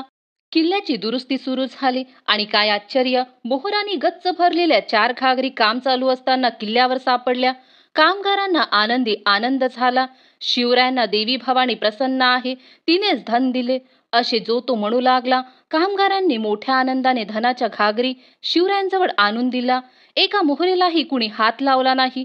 स्वराज्याचे धन होते ते त्यांनी आपल्या धन्याच्या स्वाधीन केले. स्वराज्याच्या कार्यासाठी एवढे धन एकाएकी सापडले म्हणून शिवरायांना हुरूप आला. आपल्या कार्याला आई भवानीचा आशीर्वाद आहे असे त्यांना वाटले. हे धन स्वराज्याच्या कामी आले. या धनातून शिवरायांनी अस्त्र विकत घेतली, दारुगोळा जमा केला. उरलेल्या धनातून त्यांनी एक बेत सिद्धीस नेण्याचे ठरवले. तो बेत असा: तोरणापासून 15 किलोमीटरवर पूर्वेला मुरुंब देवाचा डोंगर आहे. शिवरायांनी तो हेरून ठेवला होता. हा डोंगर खूप उंच, अवखड आणि मोक्याचा होता. आदिलशहाने या डोंगरावर एक किल्ला अर्धवट बांधून सोडून दिला होता. या किल्ल्यावरही पहारा ढिलाच होता. तेव्हा स्वराज्याच्या राजधानीसाठी हा किल्ला ताब्यात घ्यायचा असे शिवरायांनी ठरवले. स्वराज्याची पहिली राजधानी. एक दिवस शिवराय आपल्या निवडक सवंगड्यांसह या किल्ल्यावर चढले आणि त्यांनी किल्ला ताब्यात घेतला. तोरणावर सापडलेले काही धन मुरुमदेवाच्या डागडुजीसाठी खर्च झाले. शिवरायांनी या किल्ल्याला नाव दिले रायगड. गडावर पाथरवटांनी दगड खळवले, लोहाराने भाता फुंकला. सुतार, गवंडी मजूर, भिस्ती अशी सारी मराठी माणसं कामाला लागली. राजवाडा, 12 महाल, 18 कारखाने आणि राजगादी तयार झाली. राजगड ही स्वराज्याची पहिली राजधानी सजली. हे लक्षात राहू द्या. स्वराज्याची पहिली राजधानी कोणती? राजगड. स्वराज्याची घोडदौड बघूया. शिवरायांची घोडदौड सुरू झाली. 12 मावळातील किल्ल्यांमागून किल्ले त्यांनी ताब्यात घेतले. 12 मावळात आनंद आणि उत्साह यांना पूर आला. गावगावचे पाटील, देशमुख शिवरायांच्या मुजऱ्याला येऊ लागले. परंतु तांदळात जसे काही खडे असतात तसेच मावळातही काही दुष्ट लोक होते. शिवरायांचा उत्कर्ष बघून त्यांच्या पोटात दुखू लागले. शिरवळच्या आदिलशाही ठाणेदाराकडे शिवरायांविरुद्ध तक्रारी गेल्या. ठाणेदाराने विजापूरला सांडणीस्वार पाठवून शिवरायांच्या बंडखोरीची हकीकत आदिलशहाच्या कानी घातली. शिवरायांचे चातुर्य बघूया. आदिलशहा चकित झाला. त्याने शहाजीराजांना जाब विचारला. शहाजीराजांना मोठा पेच पडला, पण त्यांनी वेळ निभावून नेली. जहागिरीचे रक्षण करण्यासाठी स्वतःकडे एकही किल्ला नाही, म्हणून शिवाजीराजांनी किल्ला घेतला असावा असे शहाजीराजांनी आदिलशहास कळवले. शिवरायांनीही आदिलशहाकडे जासूस पाठवला. जहागिरीचा कारभार व्यवस्थित चालावा म्हणून आम्ही किल्ला घेतला. आदिलशहाच्या हितासाठीच किल्ला घेतला, यात दुसरा काहीही हेतू नाही असे धूर्तपणाचे उत्तर शिवरायांनी पाठवले. कोंढाणा आणि पुरंदर हे दोन्ही मोक्याचे किल्ले होते. हे किल्ले शिवरायांनी युक्तीने काबीज केले. त्यानंतर रोहिडा ताब्यात घेतला. स्वराज्याची घोडदौड जोरात सुरू झाली. या ठिकाणी हा पाठ संपतो. आपण यावरचे प्रश्न बघूया. पहिली रिकामी जागा बघूया. शिवरायांकडे पुणे, सुपे, चाकण व रिकामी जागा या परगण्याची जहागिरी होती. काय येईल आपलं उत्तर? इंदापूर. शिवरायांकडे पुणे, सुपे, चाकण व इंदापूर या परगण्याची जहागिरी होती. शिवरायांनी रिकामी जागा जिंकून स्वराज्याचे तोरण बांधायचे असे ठरवले. काय? तोरणा जिंकून? शिवरायांनी तोरणा जिंकून स्वराज्याचे तोरण बांधायचे असे ठरवले. स्वराज्याची पहिली राजधानी रिकामी जागा ही सजली. कोणती आहे स्वराज्याची पहिली राजधानी? राजगड आहे. स्वराज्याची पहिली राजधानी राजगड आहे. महाराष्ट्रावर कोणत्या 4 सत्ता हुकूमत गाजवत होत्या? या प्रश्नाचं उत्तर आपण बघूया. दिल्लीचा मुघल बादशहा, विजापूरचा आदिलशाही सुलतान, गोव्याचे पोर्तुगीज आणि जंजिऱ्याचा सिद्दी या 4 सत्ता महाराष्ट्र हुकूमत गाजवत होत्या. हे 4 सत्ता लक्षात राहू द्या, महत्वाच्या आहे. शिवरायांनी तोरणा किल्ल्यावर कोणत्या अधिकाऱ्यांच्या नेमणुका केल्या? शिवरायांनी आदिलशहाला कोणते उत्तर पाठवले? स्वराज्याचे तोरण बांधण्यासाठी शिवरायांनी तोरणा किल्ल्याची निवड केली. तोरणा किल्ल्यावर सापडलेल्या धनाच्या घागरी कामगारांनी शिवरायांजवळ आणून दिल्या. हे प्रश्न आपल्या एक्झाम दृष्ट्या महत्वाचे नाही. या ठिकाणी हा पाठ संपतो. 8वा पाठ बघूया. स्वकीय शत्रूंचा बंदोबस्त. या पाठाच्या नावाप्रमाणेच आपल्याला या पाठामध्ये बघायचं आहे की शिवरायांनी स्वकीय शत्रूंचा बंदोबस्त कसा केला. चला तर मग बघूया. जरब बसवली. शिवरायांच्या अवतीभोवती 12 मावळातील मावळे गोळा झाले. शिवराय सांगतील ती कामगिरी ते बजावत होते. स्वराज्यासाठी जगायचे आणि स्वराज्यासाठी मरायचे असे ते मानत होते. साधी भोळी मराठमोळी माणसे ती. त्यांना शिवराय म्हणजे जीव की प्राण वाटत. पण शिवरायांच्या कार्याबद्दल मनातल्या मनात जळफडणारी, पिढ्यानपिढ्या आदिलशाहीची चाकरी करण्यात धन्यता मानणारी अशी काही मंडळी होती. त्यांना शिवरायांच्या कर्तृत्वाचा हेवा वाटे. निंबाळकर, घोरपडे, मोरे इत्यादी सरदार शिवरायांच्या स्वराज्याला विरोध करत अशांचा बंदोबस्त करणे शिवरायांना भाग पडले. खंडोजी आणि बाजी घोरपडे हे सरदार आदिलशहाच्या चाकरीत होते. आदिलशहाने त्यांना शिवरायांच्या विरुद्ध चिथावले. कोंढाणा भागात त्यांनी धुमाकूळ माजवला, परंतु शिवरायांनी त्यांची डाळ शिजू दिली नाही. शिवरायांनी त्यांना पिटाळून लावले. तसेच फलटणचे बजाजी नाईक निंबाळकर हे तर शिवरायांचे मेहुणे, त्यांनीही आदिलशाहीचे संगनमत केले. शिवरायांविरुद्ध कारस्थाने सुरू केली. शिवरायांनी फलटणवर हल्ला करून निंबाळकरास कैद केले. शिवरायांचा जवळचा नातलग संभाजी मोहिते हा त्यांच्या सुपे परगण्यात होता. त्यानेही शिवरायांविरुद्ध कारवाया सुरू केल्या. शिवरायांनी सुप्याला जाऊन त्याला पकडले आणि त्याची रवानगी कर्नाटक प्रांतात केली. कर्तव्यांपुढे शिवराय नातेगोते मानत नसत. जावडीचे चंद्रराव मोरे शिवरायांच्या कार्याची थोरवी साऱ्या मावळ्यांना पटली. त्यांचे नाव सर्वत्र दुमदुमले. शिवराय लोकांचे राजे झाले. पण ते काही लोकांच्या डोळ्यात खुपले. जावडीचे मोरे असेच होते. मोरे हे जावडीचे जहागीरदार. त्यांची जहागीर रायगडपासून कोयना खोऱ्यापर्यंत होती. विजापूरच्या आदिलशहाचे ते जहागीरदार होते. आदिलशहाने त्यांना चंद्रराव हा किताब दिला होता. जावडीचे जंगल अत्यंत दाट होते. भरदिवसा सूर्यकिरणांनाही तेथे शिरकाव नव्हता. त्यात वाघ, लांडगे, अस्वले इत्यादी श्वापते संचार करत. मोऱ्यांची जावडी म्हणजे जणू वाघाची जाळीच होती. त्यामुळे मोऱ्यांच्या वाटेला कोणी जात नसे. पण ती हिंमत केली शूर शिवरायांनी. जावडींच्या मोऱ्यांची जहागिरी कुठे होती? रायगडपासून कोयना खोऱ्यापर्यंत होती. जावडीचे मोरे कोणाचे जहागीरदार होते? विजापूरच्या आदिलशहाचे जहागीरदार होते. जावडीच्या मोऱ्यांना आदिलशहाने कोणता किताब दिला? चंद्रराव हा किताब दिला. हे लक्षात राहू द्या. त्याला कारण असे दौलतराव मोरे 1645 साली मरण पावला. त्याच्या वारसांमध्ये तंटे सुरू झाले. शिवरायाने यशवंतराव मोरे यांना मदत केली. त्यांच्या मदतीनेच यशवंतराव जावडीच्या गादीवर चंद्रराव म्हणून बसला. त्यावेळी यशवंतरावाने शिवरायांना खंडी देण्याचे कबूल केले. त्यांच्या कार्यात मदत करण्याचेही कबूल केले. पण गादीवर बसल्यावर मात्र तो सारे विसरला. कुठला शिवाजी आणि कुठला करार? तो बेपर्वाईने वागू लागला. स्वराज्यातील मुलखावर स्वाऱ्या कर, प्रजेला त्रास दे अशी दांडगाई यशवंतराव करू लागला. वेळीच त्याचा बंदोबस्त केला नाही तर स्वराज्याला धक्का पोहोचेल हे शिवरायांनी ओळखले. या ठिकाणी बघा, मोऱ्यांच्या वाटेला कोणी जात नसे, पण ती हिंमत केली शूर शिवरायांनी. यावर एक प्रश्न बनू शकतो. मोऱ्यांच्या वाटेला कोणी जात नसे, पण ती हिंमत शूर शिवरायांनी का केली? कारण दौलतराव मोरे 1645 साली मरण पावला. त्याच्या वारसांमध्ये तंटे सुरू झाले. शिवरायांनी यशवंतराव मोरे यांना मदत केली. त्यांच्या मदतीनेच यशवंतराव जावडीच्या गादीवर चंद्रराव म्हणून बसला. त्यावेळी यशवंतरावांनी शिवरायांना खंडी देण्याचे कबूल केले. त्यांच्या कार्यात मदत करण्याचेही कबूल केले. पण गादीवर बसल्यावर मात्र तो सारा विसरला आणि बेपर्वाईने वागू लागला. स्वराज्यातील मुलखावर स्वाऱ्या कर, प्रजेला त्रास दे अशी दांडगाई यशवंतराव करू लागला. वेळीच त्याचा बंदोबस्त केला नाही तर स्वराज्याला धक्का पोहोचेल हे शिवरायांनी ओळखले. म्हणून मोरेंच्या वाटेला जाण्याची हिंमत शिवरायांनी केली. या प्रकारे मोरे आणि शिवराय यांच्याबद्दल लक्षात राहू द्या. हे महत्वाचं आहे. समोर बघूया. बंड केली या मारले जाल. प्रथम शिवरायांनी यशवंतराव मोरे याला एक खरमरीत पत्र धाडले. तुम्ही राजे मनविता.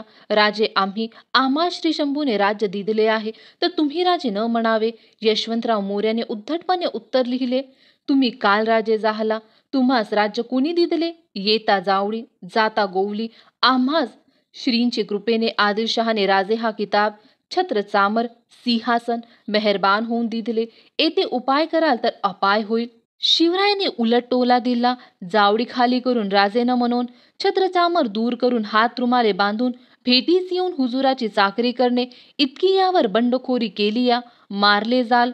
जावडी भोवती घनदाट जंगल होते. रायरीचा किल्ला अजिंक्य होता. मोरे मंडळी ही पुष्कळ होती. जावडी जिंकणे सोपे नव्हते. भरपूर तयारी करून शिवरायांनी जावडीवर स्वारी केली. सुमारे महिनाभर यशवंतरावाने झुंज दिली, पण त्याचे खूप सैन्य मारले गेले. अखेरीस आपला मुलगा घेऊन यशवंतराव रायरीवर पडाला. शिवरायांनी जावडी घेतली.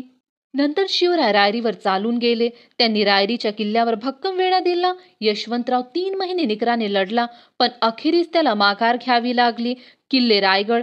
जावडीचा विजय फार महत्वाचा होता. त्या विजयामुळे शिवरायांचे स्वराज्य पूर्वीपेक्षा दुप्पट झाले. यशवंतरावाचे सैन्यही शिवरायांना येऊन मिळाले. रायरीचा प्रचंड किल्ला स्वराज्यात आला. हा किल्ला बघून शिवरायांना धन्य वाटले. त्यांनी या किल्ल्याचे नाव रायगड ठेवले. जवळच भोरप्या डोंगरावर शिवरायांनी एक नवीन किल्ला बांधला. त्याचे नाव ठेवले प्रतापगड. प्रतापगड हा किल्ला कोणी बांधला? शिवरायांनी बांधला. बघा, शिवरायांनी बांधलेला प्रतापगड हा किल्ला कुठे होता? भोरप्या डोंगरावर. आणि रायगड हा किल्ला कोणाचा होता? मोऱ्यांचा होता. शिवरायांनी जिंकून घेतलं आणि रायगड हे नाव ठेवलं. या ठिकाणी हा पाठ संपतो. आपण यावरचे काही प्रश्न बघूया. पहिली रिकामी जागा बघूया. शिवरायांच्या अवतीभोवती रिकामी जागा मावळातील मावळे गोळा झाले. काय येईल आपलं उत्तर? 12. शिवरायांच्या अवतीभोवती 12 मावळातील मावळे गोळा झाले. जावडीच्या विजयाने रिकामी जागा प्रचंड केला स्वराज्यात आला. आपलं उत्तर रायरीचा. जावडीच्या विजयाने रायरीचा प्रचंड किल्ला स्वराज्यात आला. तिसरी रिकामी जागा. भोरप्या डोंगरावर शिवरायांनी रिकामी जागा हा किल्ला बांधला.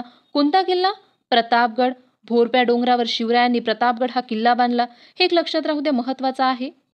पहिला प्रश्न बघूया. शिवरायांच्या स्वराज्याला कोणते सरदार विरोध करत होते? जावडीच्या मोऱ्यांना आदिलशहाने कोणता किताब दिला होता? जावडीचा विजय फार महत्वाचा का होता? हा पण बघितला आहे प्रश्न. जावडीच्या मोऱ्यांच्या वाटेला कोणी जात नसे. हा बघितलाय आपण. जावडीच्या मोऱ्यांच्या वाटेला शूर शिवराय का गेले होते? हे एक लक्षात राहू द्या. शिवरायांनी यशवंतराव मोरे याला कोणते पत्र धाडले? या ठिकाणी हा पाठ संपतो. आज आपण 9वा पाठ बघूया. प्रतापगडावरील पराक्रम. अतिशय महत्वाचा पाठ आहे. चला तर मग बघूया. आदिलशाही हादरली. विजापूरच्या दरबारातील गोष्ट. शिवरायांच्या वाढत्या हालचाली ऐकून आदिलशाही दरबार काळजीत पडला. दरबारात झाडून सारे सरदार गोळा झाले. एक एक गाजलेले समशेर बहादर दरबारात हजर होते. आदिलशाही दरबार बघणारी बडी साहेबीन जातीने दरबारात हजर होती. दरबारापुढे महत्वाचा प्रश्न होता. शिवाजीचा बिमोड कसा करायचा? बडी साहेबीन हिने दरबारातील सरदारांना खडा सवाल केला. सांगा, कोण तयार आहे शिवाजीचा बंदोबस्त करायला? दरबारात शांतता पसरली. जो तो आपल्या जागी चूप. शिवरायांशी मुकाबला करायचे धाडस कोण दाखवणार? जो तो एकमेकाकडे बघू लागला. एवढ्या दिप्पाळ देहाचा एक सरदार लवून मुजरा करत पुढे आला. त्याचे नाव होते अफजल खान.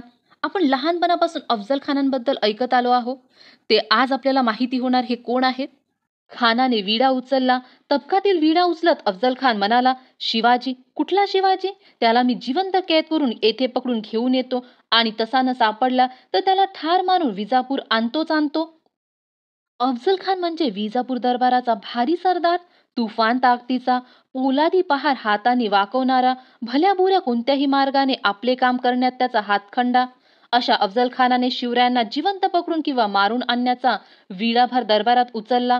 सारा दरबार खुश झाला. दरबारात हजर असलेल्या प्रत्येकाला वाटले, आता शिवाजी भोसला कसला जिवंत राहतो. थोड्याच दिवसात विजापूर दरबारात साखळदंडात बांधलेल्या अवस्थेत शिवाजी हजर होणार, नाही तर त्याचे मुंडके तरी दरबारात सादर होणार. अफजल खान मोठ्या एटेने थाटामाटाने विजापुरातून बाहेर पडला. त्याने आपल्याबरोबर प्रचंड फौज व लढाईचे सामान घेतले.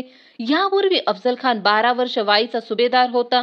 त्यामुळे त्याला मुलखाची चांगली माहिती होती. मोठ्या घमंडीने तो महाराष्ट्राची वाट चालू लागला. स्वराज्यावरील संकट बघूया. शिवराय त्यावेळी राजगडावर होते. त्यांना अफजल खान चालून येत आहे ही बातमी कळली.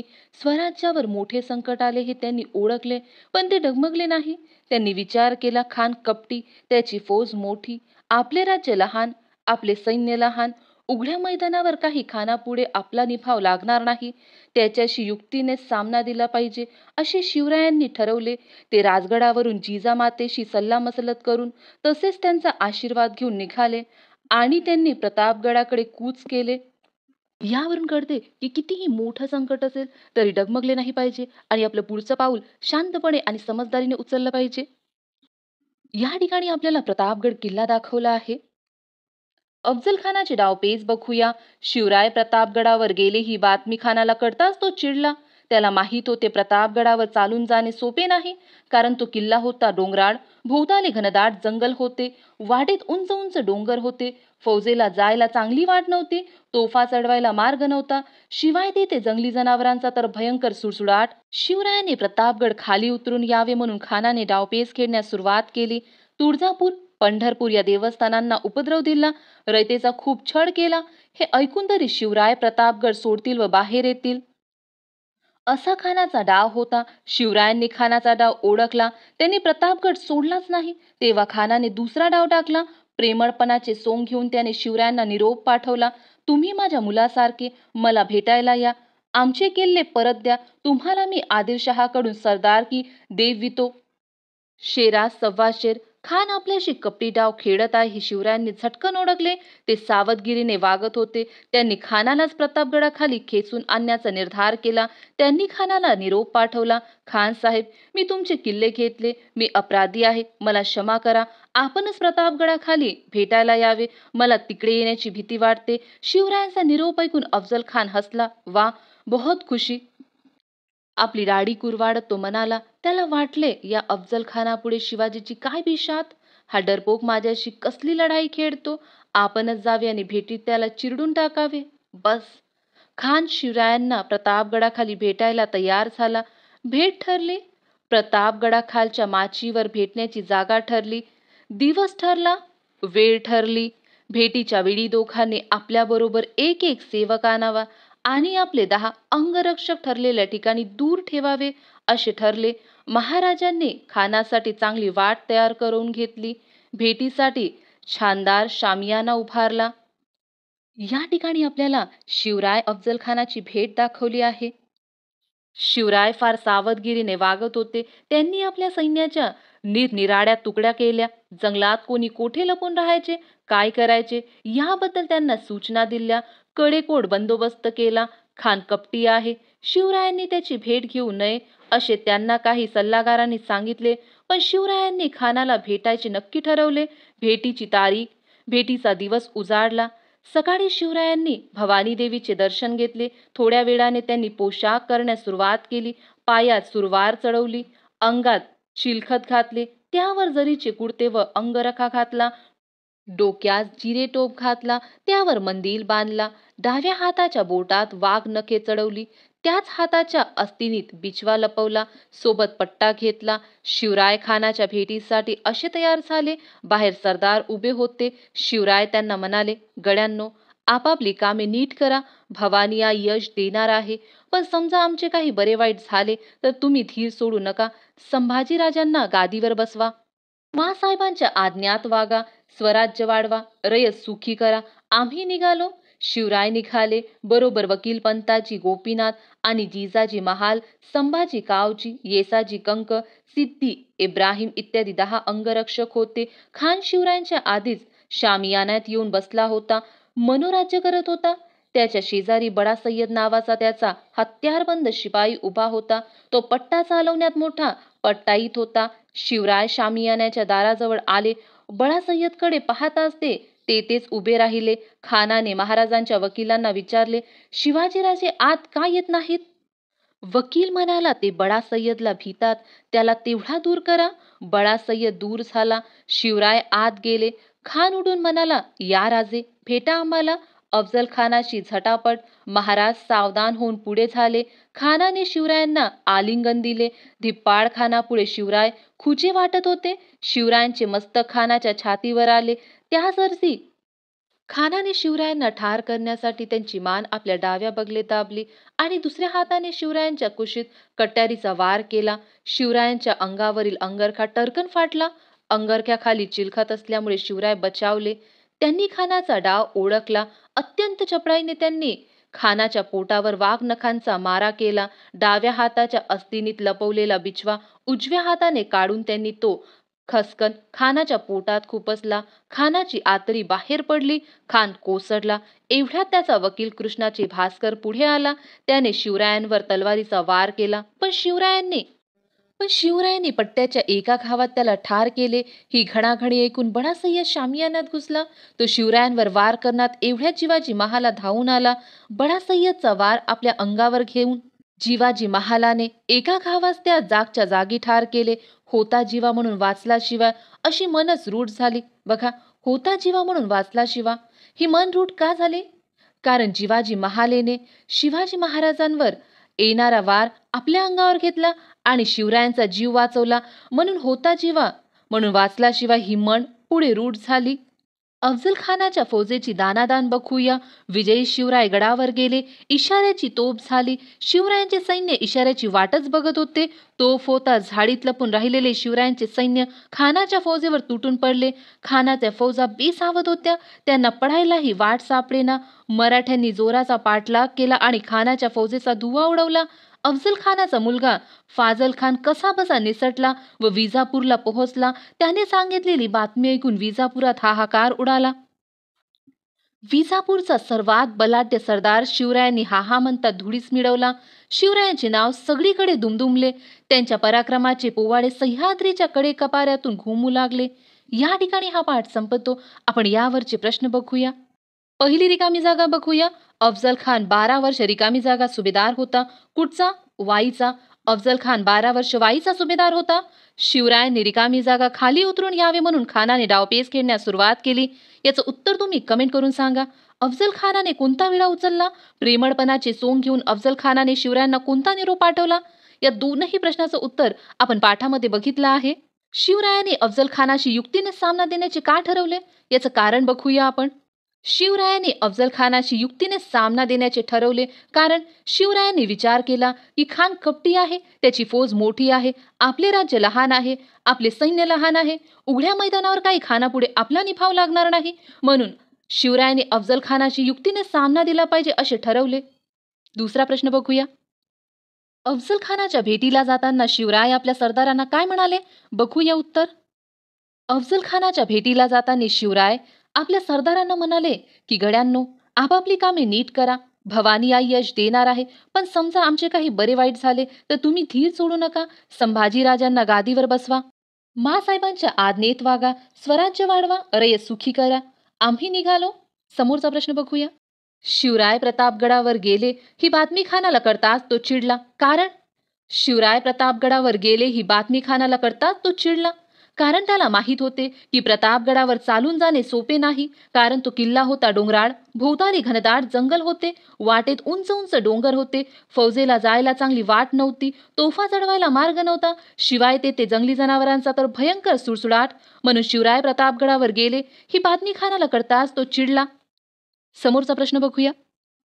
विजापुरात हाहाकार उडाला. कारण विजापूरचा सर्वात बलाढ्य सरदार अफजल खान याला शिवरायांनी हा म्हणता धुळीस मिळवला. ही बातमी ऐकून विजापुरात हाहाकार उडाला. या ठिकाणी हा पाठ संपतो. आज आपण 10वा पाठ बघूया. शर्तीने खिंड लढवली. मागच्या पाठामध्ये आपण अफजल खान आणि शिवरायांची भेट बघितली. या पाठामध्ये आपण त्या समोरची माहिती बघूया. पन्हाळा जिंकला आणि आदिलशहा चिडला. अफजल खानाच्या वधामुळे विजापुरात हाहाकार उडला. त्याच्या मागोमाग शिवरायांनी विजापूरकरांच्या ताब्यातील पन्हाळगड जिंकला. त्यामुळे आदिलशहा भयंकर चिडला. त्याला अन्नपाणी गोड लागेना. शिवरायांचा नाश करण्यासाठी त्याने सिद्दी जोहर या सरदाराला पाठवले. फार मोठी फौज घेऊन सिद्दी जोहर निघाला. फाजल खानही बापाच्या वधाचा सूड घेण्यासाठी त्याच्याबरोबर निघाला. आपण मागच्या पाठामध्ये आदिलशहाचा एक सरदार बघितला होता, अफजल खान, आणि हा एक सरदार लक्षात राहू द्या, सिद्दी जोहर. पन्हाळगडचा वेढा. सिद्दी जोहर शूर पण क्रूर होता. त्याची शिस्त कडक होती. त्याने पन्हाळगडाला चौफेर वेढा घातला. शिवरायांना गडात कोंडले. पावसाळ्याचे दिवस जवळ आले होते. त्यामुळे पावसाळा सुरू झाला की सिद्दी जोहर वेढा उठवतील असे शिवरायांना वाटले. पण पाऊस सुरू होताच त्याने वेढा अधिकच कडक केला. गडावरची शिदोरी संपत आली. आता काय करावे? शक्तीचे काम नाही, तेव्हा युक्तीने सुटका करून घेण्याचे शिवरायांनी ठरवले. लवकरच किल्ला तुमच्या स्वाधीन करतो असा निरोप त्याने सिद्धीला पाठवला. तो खुश झाला. त्याने ते कबूल केले. या पाठामध्ये आपल्याला शिवरायांची एक गोष्ट नेहमी जीवनात लक्षात ठेवली पाहिजे. जेव्हा शक्तीचे काम नाही तेव्हा युक्तीने सुटका करून घ्यायला हवी. हे लक्षातच राहू द्या. आपल्या जीवनामध्ये नेहमी कामी येईल. विड्याच्या कामाने सिद्धीचे सैनिक कंटाळले होते. शिवाजी शरण येत आहे हे ऐकून त्यांना आनंद झाला. खाणे पिणे, गाणे बजावणे व हुक्का पाणी या ते दंग होऊन गेले. शिवराय वेड्यातून बाहेर कसे आले बघूया. शिवरायांनी वेड्यातून निसटून जाण्यासाठी एक युक्ती योजली. त्यांनी 2 पालख्या सज्ज केल्या. एकीतून शिवराय अवघड वाटेने बाहेर जाणार आणि दुसरीतून शिवरायांचे सोंग घेतलेली व्यक्ती राजदिंडी दरवाजातून बाहेर पडणार. दुसरी पालखी शत्रू सैन्याला सहज दिसणार असल्याने ती पकडली जाणार आणि शिवाजी राजास पकडल्याचे समजून शत्रू जल्लोष करणार. एवढ्यात शिवराय अवघड वाटेने निसटून जाणार अशी ती योजना होती. पण शिवरायांचे सोंग कोण घेणार? असे सोंग घ्यायचे म्हणजे मरणाला समोर जायचे. पण एक बहादूर तरुण तयार झाला. तो दिसायला शिवरायांसारखाच होता आणि त्याचे नावही शिवाजीच होते. शिवरायांच्या सेवेतील केशभूषा करणारा तो सेवक होता. तो मोठा धाडशी आणि चतुर होता. ठरल्याप्रमाणे सोंग घेतलेली शिवाजीची पालखी राजदिंडीच्या बाहेर पडली. रात्रीची वेळ होती. धोधो पाऊस पडत होता. तरीही शत्रूचे काही सैनिक पहारा देत होते. त्यांनी ही पालखी पकडली. शिवाजी राजाच पकडला असे समजून त्यांनी ती पालखी सिद्धी जोहरच्या छावणीत नेली. तेथे जल्लोष सुरू झाला. दरम्यान शिवराय दुसऱ्या अवघड वाटेने गटाबाहेर पडले. सोबत बाजीप्रभू देशपांडे आणि बांदल देशमुख यांच्यासह निवडक सैनिक होते. इकडे थोड्या वेळाने त्या शिवाजीचे सोंग उघडीस आले. तेव्हा सिद्धीने संतापून त्याला तात्काळ ठार केले. शिवरायांसाठी, स्वराज्यासाठी या शिवाजीने आत्मबलिदान केले. तो अमर झाला. शिवराय हातावर तुरी देऊन निसटल्याचे लक्षात येताच सिद्धी चवताळून गेला. त्याने तातडीने सिद्धी मसऊद या आपल्या सरदाराला मोठ्या फौजेनिशी शिवरायांचा पाठलाग करण्यास पाठवले. पाठलाग चालू झाला. दिवस उजाडल्यावर त्यांनी शिवरायांना पांढरपाणी ओढ्यावर गाठले. शिवराय पेचात पडले. त्यांनी कशीबशी घोडखिंड ओलांडली. बाजीप्रभूचा दाणेदारपणा चवताळलेल्या सिद्धीचे सैनिक जोराने खिंडीकडे दौडत येत होते. शिवरायांना वाटले आता विशाळगड गाठणे कठीण. ते बाजीप्रभूला म्हणाले, बाजी, वेळ आणीबाणीची आहे. पुढील वाट चढणीची. मागे शत्रू पाठीवर. आता विशाळगड हाती लागत नाही. चला शत्रूला उलटून तोंड देऊया. शिवरायांच्या मनातील घालमेल बाजीप्रभूने ओळखली. खिंडीच्या रोखाने शत्रू चवताळून येत होता. शिवरायांचे जीवित धोक्यात होते.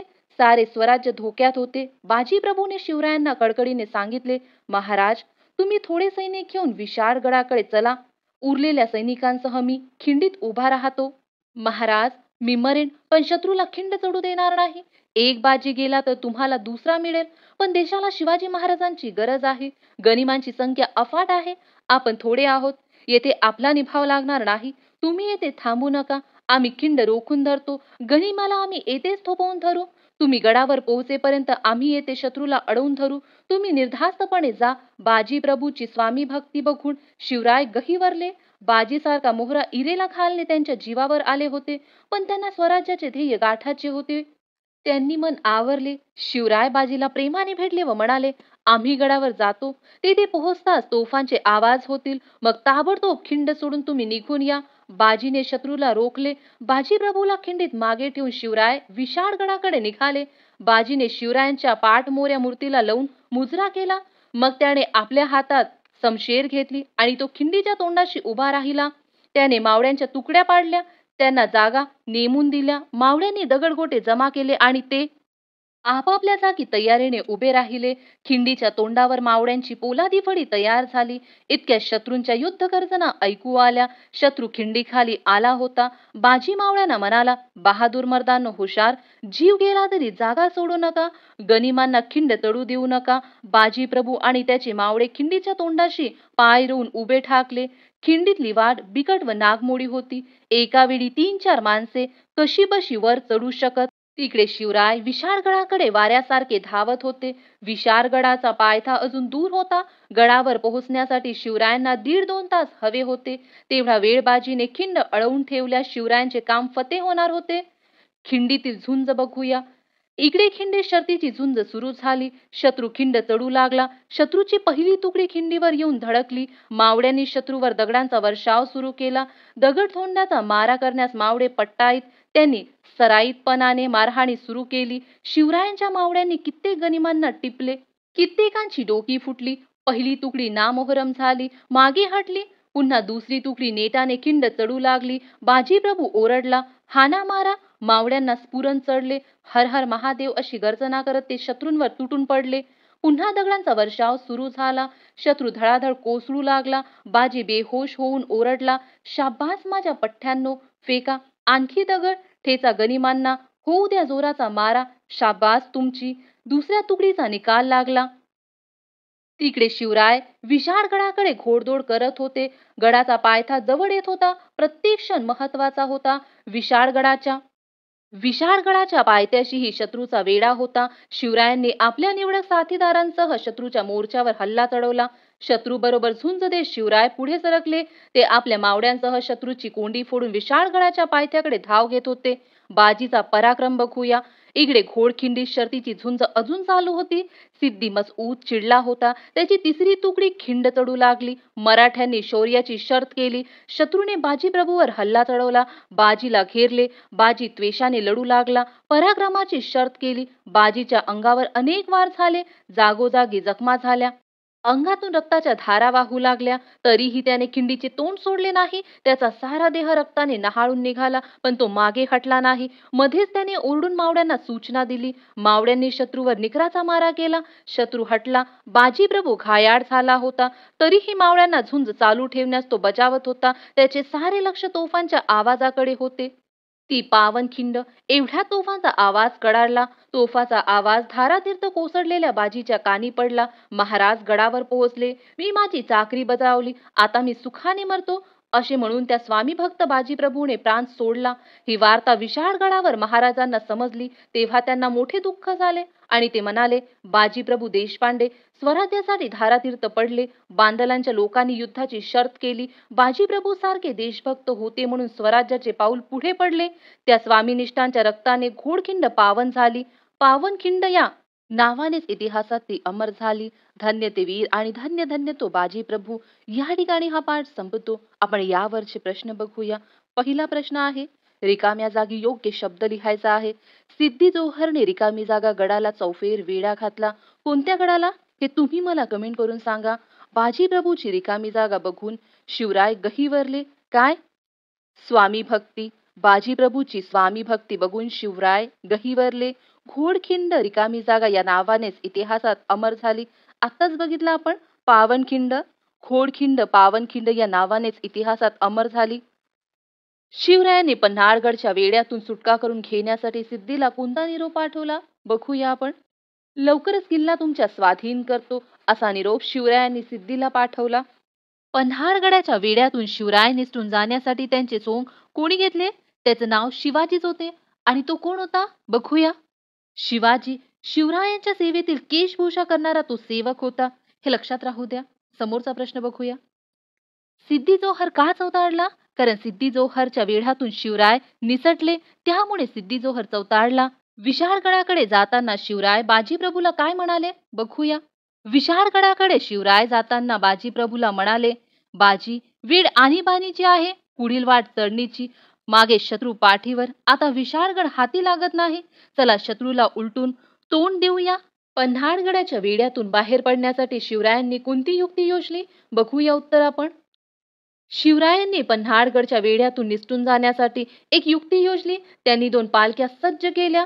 एकीतून शिवराय अवघड वाटेने बाहेर जाणार आणि दुसरीतून शिवरायांचे सोंग घेतलेली व्यक्ती राजदिंडी दरवाजातून बाहेर पडणार. दुसरी पालखी शत्रू सैन्याला सहज दिसणार असल्याने ती पकडली जाणार आणि शिवाजी राजाच पकडल्याचे समजून शत्रू जल्लोष करणार. एवढ्या शिवराय अवघड वाटेने निसटून जाणार, अशी ती योजना होती.